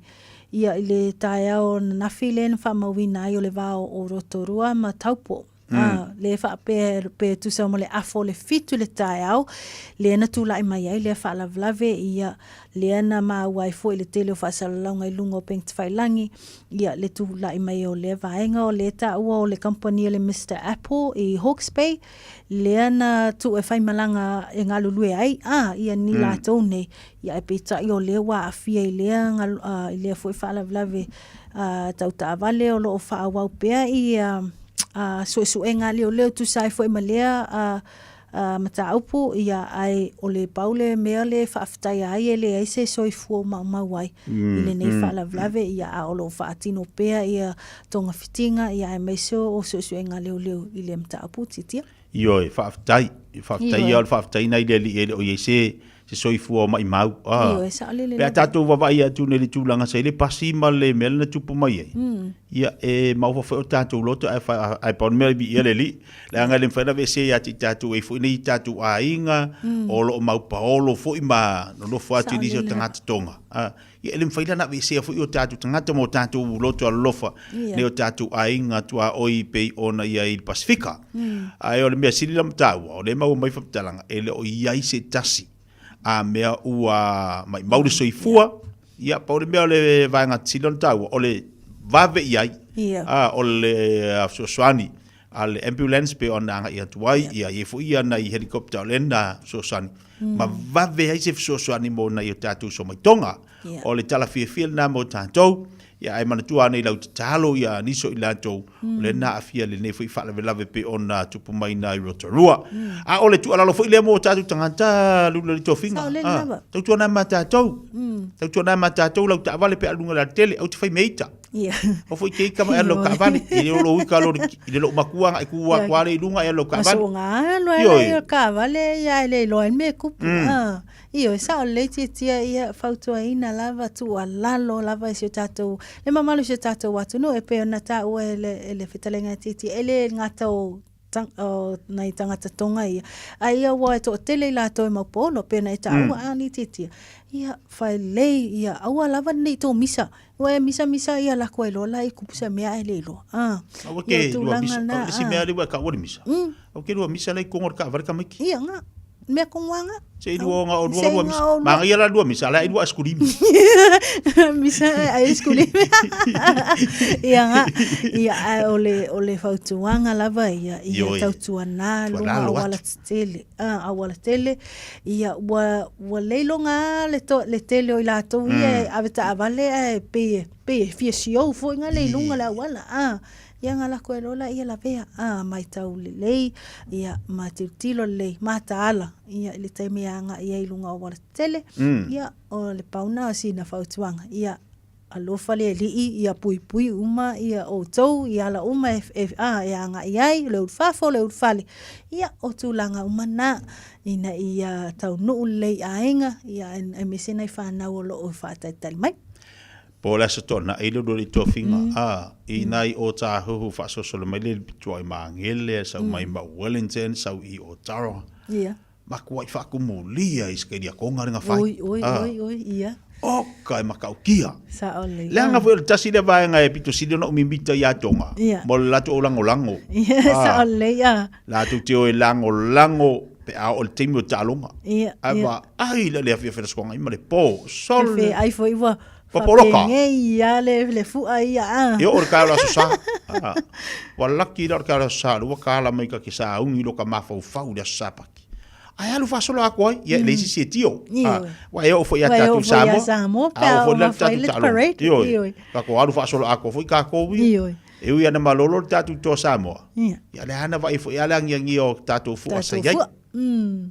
E malolong sa. Malolong sa. Paul me awale so nga lo ka vale lo ngai la ve la lo ka vale le ke le parades. Ai le fa pe e umala I o de to sa mo e kala ku pe kamikalo. Ya ro o fa linsingia ko fa le mama lo ka vale. Ai mama. Nga kong wa. Okay, ya le wa ya lu foi fa sang le singia. Ale ya se singa fa kia wa so anu. Ve fa linsingia ke so nga mingo ele. Nga ile ya le esa ile kala ka si ka mai ki nga ko fi.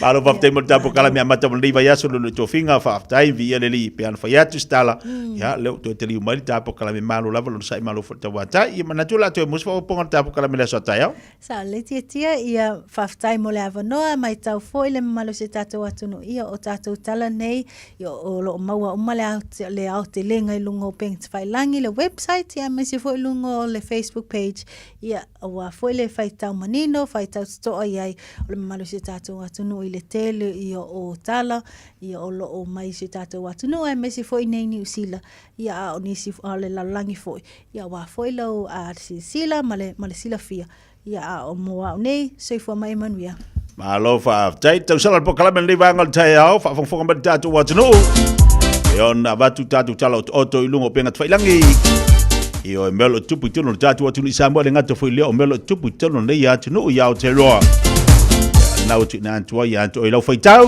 manino ilungo penga fai langi e mana ia lu fai tau fatasi fai tau fa lua fa toru fa o e mal malama lo ia na tangolo le tu e masina fas fai upu ilal wal kasi le lenga mo lu ko mal lenga longa lua ai fa lo malula o ya lenga ia o ai tiri lu ano monio tatu tu singa Pamalo tiri so tatu pa nga mafutu ba inunga tatu tu le nei fai tai mele tai au Malo fa malo si malo tawa tai malo nga dua ya to malangona o lo solonga le ma maru le tai au ya lo fa malanga le o le tu to e luas for minute o de tale o le tu la se football lua sina tatu fa fia nga mai le vai ba nga solo le tu i tu ma fai balo filima mai se fa tapo nga mawa na ya tatu tu a ma tu te fa talo fa tu po kala me ni tai au se fo moria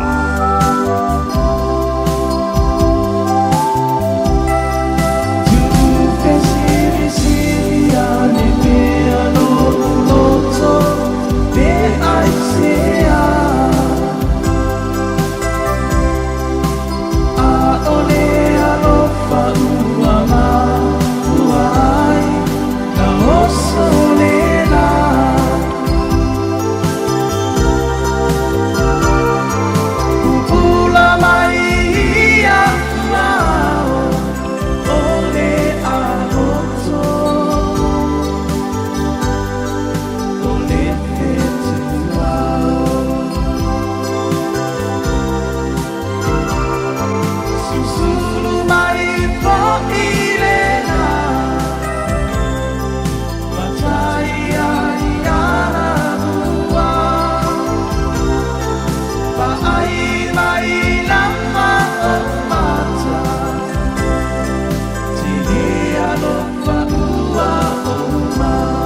Fia i mea whai mga yo inga i le tau pitonu. Ua mawhai ona au ina atu e le pūlenga anu o au kilani. E ala atu i Auckland Council's local boards. O le Festival of Roses i Pānau. O se wha moe moe mata ngō fie ua tāpena ina mo oe malau a inga. Sila i le au le lei o tonga la au.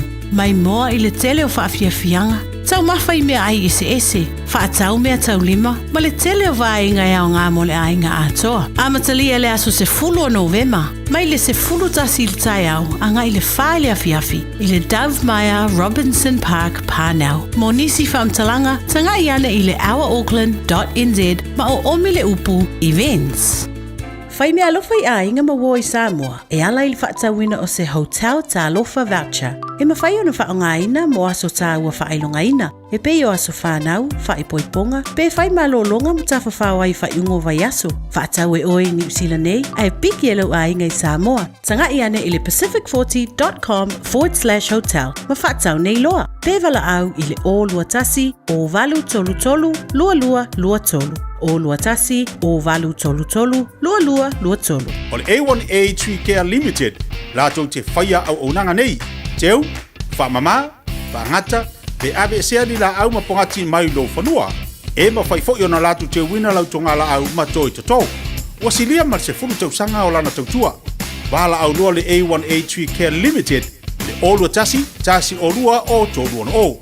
Olua tasi o lua o tolu ono o. 24 hours a day, 7 days a week. Radio Samoa streaming live on www.radiosamoa.co.nz. Ua na o le Radio Samoa se furulima iwa toru a mo e tautuaina o e ilaungangana fitu aso le vai aso. Ua mawhai o na aura tula polo kalame le leimo o i aso taitasi o na o le langolango malosi e le whale maliu a se alo le aturuu o ese tātupu Funeral Directors i Manukau City. Pokalame leimo o e talo whalava. Tangia wewe se tinai na ua to e nofo lavala na taifau le tausi na vea mana wo. O so whai o ia se manu a maliu ai se tinane. Te mana tu ai na Napoleone o se tasi leo o ali toa tau ta ua na ia pūlea le lalangi.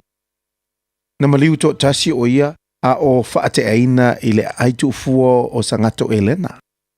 Na tu la fo aina o ia e tangata na avea ma ana wo talitonu wina. Na sola ese le na vama to fo e atu no na ainga. Na le ai se isi wana wo lata na whaato wha ia ina ua toe maualo na awa noe avea ai o ia mawhita alui les ful malabaru. Sa tau e muina ma upulenga ina e ana tai au wha moe moina. E o ilana au na whaatotoa ina. Sa masani ona moi lumo o lana whaitotoa wa sola ese mai ia. O le mafuanga, wa le alolo whai tangata. O wa na mole mawina. O Napoleone, o se tangata sa ia whaonga aina nei tangata. E whaatau nu uinai o na ia lava manao. Ina ia tau ta uai na o ia lava. Pau lava le tangata na alofa ia Napoleone. Na o Napoleone lava. O se atutonu lava lea o ngā moe tātou. Awane tātou manatu. Whai talia a umawhai. O te le fia mana o mia se fisosoani. E o le ale a ngā tātou te pūle aile lalolangi. Ale aise tasi e alofa ia i tātou. Ia tātou a vatu le alofa e whaatili na aile alofa i te tonu ia i tātou. O se fatu e te tō i se mawhatanga i le taminei. E sauwa so o le a e lulu wina ailo na fua lelei. Ia po o le fua le anga fo. Tu sia i peteru. Ia mua i me uma. O na maua e o tau le alofa nau. O le tasi. Tātou ne i tātou tala no atu a le aise au whaalongolongo. Ne i siva atu a le aise au siva mai. Ne i wala au atu a le aise isi tali mai. O le ta i whau e malolo noua. E toe nofo lava o ia. Ma ai lona tai. O le manatu whaapito ma le loto maa. E whaatusa lea i le afi mua e toe mua i lava le na tutuina. Ai pe tae o le alofa. O le filifilinga sao lea e wha sao lote e wha sao loto i nai i mea umalava. Talia le alofa Yesu i lo loto. E avea i oe matangata alofa ma alofa ngia ina. Manatua. E le lei mo oe. O le ese tatu pu funeral directors o se fale maliu Samoa o le tali foilea o taimi whengata o na o le malanga al maliu maleoti e mawhaifoi o na latu awina atu ma awina mai tino maliu o e pene mai so o se atu nuo lanolangi mala auno le ese tatu pu funeral directors i le lua o na lua toru fitu lua o na lua toru fitu pea fiu ane ele se fulu manebalu Norman Spencer Drive in Manukau City. Radio Samoa, tasilima ibatolu, amo. Radio Samoa, tasilima ibatolu, amo.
abelo ola ia o ngā peo le whaafonga mai upu mātango fia na pese.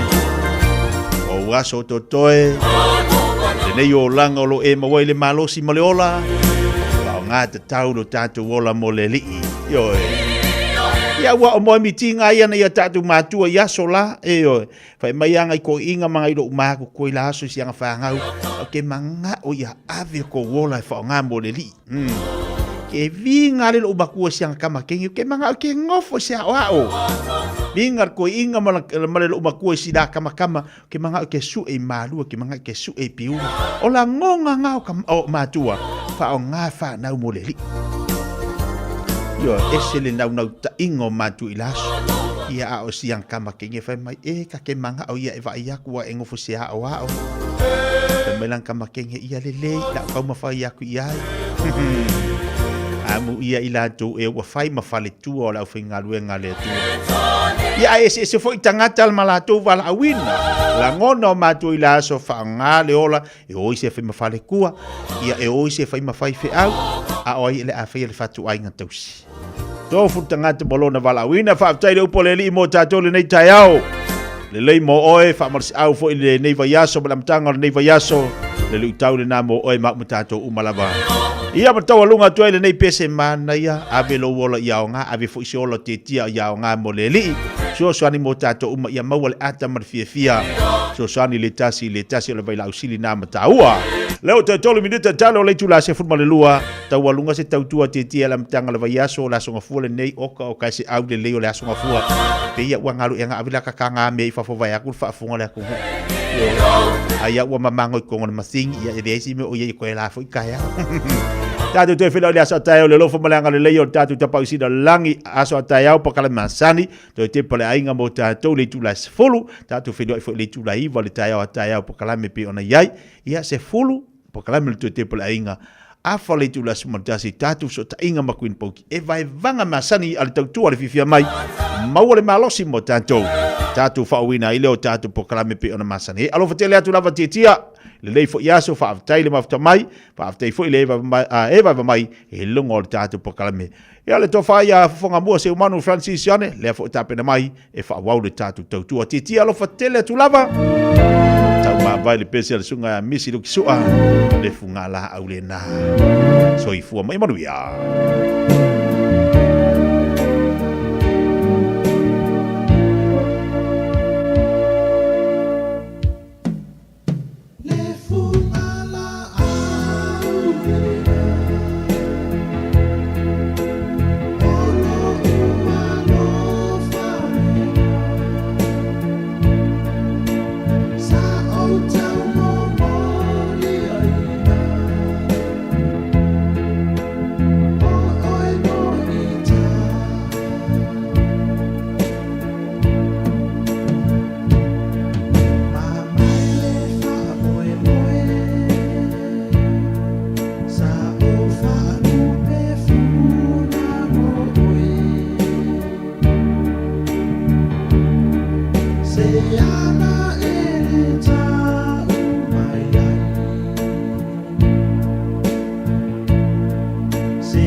usi mai alau whaafafonga. Telefon mai Samoa ia sa taitasi, ua au mai mo oe ona o le langolango mai a le talofa voucher.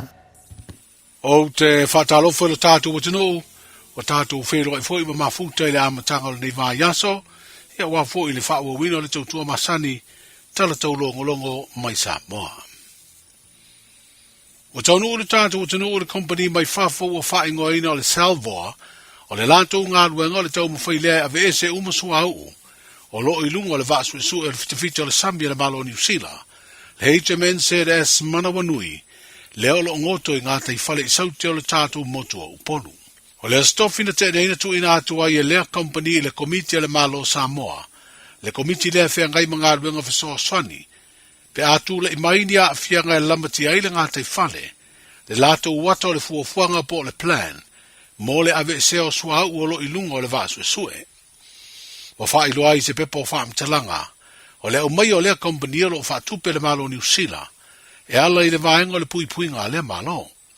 O le vaenga su nei o lo wa amatai ngā ruenga i le au mai a le i lo tātu utinu o se lanisi, e wha o ngā i le ngā ruenga le company le nei, e peo na whautua i nā i ma le atunu a e mai se lava i lātou o lala tāu na lata i le o ngā sami, o lo whaia ia ngā ruenga i na ia lipo tiatu, ni vaenga ni chua masaa wha pēr nisi mea whaitino, e tāwhea mai le vasu e su e vaia i o lātou ngā tai whale. O sui al whalap tonga le pui al si o mbanga le Pasifika le SPREP, wha pēr sui al mtanga ruenga le malo Samoa, o lo fito i tonu i ngā ruenga mo le pui o tātou ngā tai whale, o lo ngā lulu e whatasi le mate i tuino ngā ruenga le awhatino. O le no whanga fo i o su enga whaasai e nisi le malo Samoa, o lo whaia isa i di ilinga i ngota mai a mai o ngā sami, o lo ngoto ai le manawanui ina ia mawhai, o na ilo ai ni a fianga o mea ola le sami mai suau umasa. O Yesu e suenga lo whatino, e le no whanga su e le sros, e tau o tele mo le wha mautino ai, o le saunga le muoi a mawhingota a o le ito e te tala le whangoteino o ngā sami, inu umawhio anga o lo oa fia. O siria nei le lua vā yaso talu na whaia le tapu o le whangoteina leo o ngā sami, o lo ngoto ai le vasu e sue o le manawanui. Ai le whai ungo le vai aso sa liputi ai le whai ai o se sue ngā leo. Inisi o whai whaiva ua lātou solia o ngā sami, o lo ngoto ai lea vasu e sue, e pei ona au fiai le tapu. O ia whaiva sa lātou pua ina se ata video mai le vai tonu, o lo ngoto ai le vaa ma lātou whaasara lau i lunga o le api o whoringa, va ingo le no whanga male suau o lo o masa i fafo. O le iai o Samoa manisi o moto le Pasifika i le tau o wha po le cyclone season, e pera amata ia Novemba o atu ia a perida le tau sangafou. Wa whairo aini po lengo le li ipalo fesa lango, po le Associate Professor ia Nicholas Ling o le University of Waikato i New Zealand, ini a fianga le siusi o mbanga le ngātai whale o nuu mafio anga le motu o polu, o lo ngoto ai le vasu e sue le manawanui. O wharia le apolo fesa i mata ubutau le ola whale nā tura o mea ola mala au le lau i le ele marasami.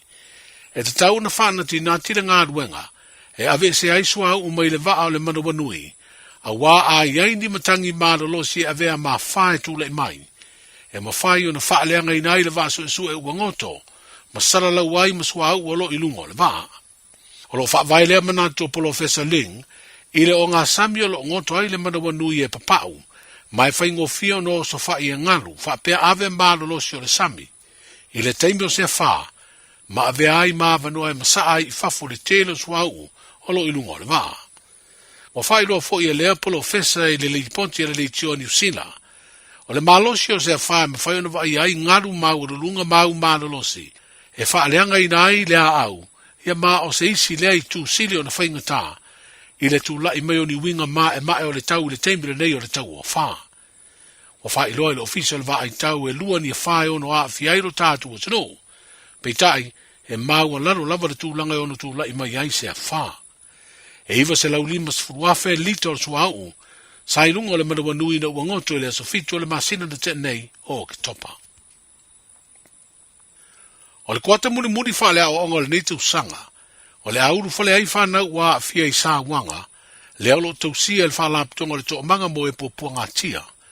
I le aonga whate tai wa wha ingoa ina o Queen Camilla Bree School of Hope. O le aonga lo i te tonu le no whanga lo vaia matausi ai whanau I tuana I mato, I le lo toa le tō manga, ma sa te tala alo I le masiofo le tupo peretania a o iai lo tātu o tunu, ma awhi ai le masiofo I a Camila lea no whanga. Whali le Palestino le tō manga moe pōpuanga tio se tasi leo miti an whalap tonga. Ia iai se aonga whate tai mō whanau wa sa wai na ia o ngai, a o tausia ma wa iai le whalap tonga. O le ngā ruenga le whale aonga mo le aonga whate tai le Queen Camilla Bree School of Hope, na whaatupe le soaswani le Kalesia, a Yesu ke riso le au pai o aso enga tai. Whapenisi of soaswani au nanga tu mo ti New Zealand ma Australia, whapea le Pacific Assist. O le tausanga fōru o oru o lima e whaamana tuai le lua se furu tausanga, taru na whaavaila au nanga tu mo ti le nei al whalaputonga le tō manga mo e popua ngatia. Ma o stasi leo ana matatia ua whaamawina, o le awhea le masiofo I a Camilla, o le au nanga ale whaalaputonga. I le whaawa waira nei asonga fua o aso malo lo e lua mo tangata whaingaluenga umale malo. Le ana amata le asa whareile ua mwae, e mafua no ngā luenga na lātu whaatino wale tali ngā malo le fono malo le tau bulenga ua mai a. Wa whailoi au wala o whaasara launga le tōlo pō nisi o mataupu, I le whaamsinonga o whanua maswafa, ai o le whaamsinonga maua lunga o toi fitu na iaso, he vala awai nisi o mataupu tau whaamsinonga e mafua, o na sale ai ni whaamsinonga da vala au le vai aso atoa, sa whaanga solo ai le fono a malo le tau bulenga. O le tau langa ua mori mawina le ngao, tau le ai ni tangata whewai ma tangata wha tau I whale oloha, ma isi pisi ni si wale to teno I la to e vai ai so uma, o tangata whai ngā rua ngā le malo. O a ngā le whanau na wha moe moe a e ume le songa fua le nei vai aso, e whitoa a e le solua ma wha awa wai, mo le kuata whai o le nei tau sanga. O suenga masani le malo I le whai unga le nei tau sanga, o ta pena masauni I ei whanau na malo lo mo le toru vai aso, a o whaia le tali ngā malo le atunu ua mai a, e pēra sa ngā lulu e le to te le o whaia onga, o nisi sa avea me leo leo fiso swani, a o nisi sa ngā lulu e le vai o tai o malo mausu ngā fono, I le fono a tai o malo le tau pulenga. O whamautu nei so o tanga ngā lulu e whatasiai, le University o Samoa ma le University Tonga, o le Christ University Pacific, ina ua mai asaini ai se marianga le vau Universite lua, I le wha moe moe whetu wha I to mai te wa o onga. O se marianga fo I o le asanga fausi ai le mafutanga vāvāla lata, tangata o Samoa ma tangata o le tunu o Tonga, stasi o malo tua oi a o se paanga tōtino, a le malo Samoa. O le pule le Universite o le tātu utunu, o ia fo I leo le Palestine o le Universite o Samoa, le fionga tui fui saa patila malua amosa, na o la sainia lea marianga, ma le pule o le whaatonu fo I leo University o le Christ University Pacific I Tonga, le sunga le whaifeau ia Reverend Dr. Vili Vailea Saulala. O le fuafuaina o por kalamita wa o onga iso sitomai, o le angā lulu e whaatasiai University lua, e peo na whaelo ai se pepa o whaamtalanga I le mai a, o na whaamautu o lea marianga. O whamautu nei la avano o le tātu au laka piliki e tamai tai a le tino o le fitu Samoa, I le tāmilu sanga lipo le rorangi le tau sanga fōru o orua lima, ina ua malolo ai le au a tamai te fiti le whai ungo le vai aso, ma manu malo ai le fitu Samoa I le ipu wha o fuofu le pole, I le tāmilu sanga le laka piliki e le Pasifika. Se fulu wha aina manu malo ai le fitu Samoa, I le se fulu lua le Fiji pulikula. I tā longa whaitaulia lua le tātu au laka piliki a li I le tō Samoa, ma le aua engelani le ana to I lalo le tātu to Samoa, I le ipo le langi le lua tau sanga umavae. O le tā longa lona lua, ma le tā longa muni muni fo I lea le tātu au laka piliki a li, ma le aua engelani le whae unga le nava yaso, o to e manu malo ai engelani, I ai e tolu sifuru whae le sifuru ma le ono a le to Samoa. Na malolo fo I le to Samoa I le tā longa mua ma engelani, I lana malanga I Europa o le nei tau sanga. Tala matai o le nei vai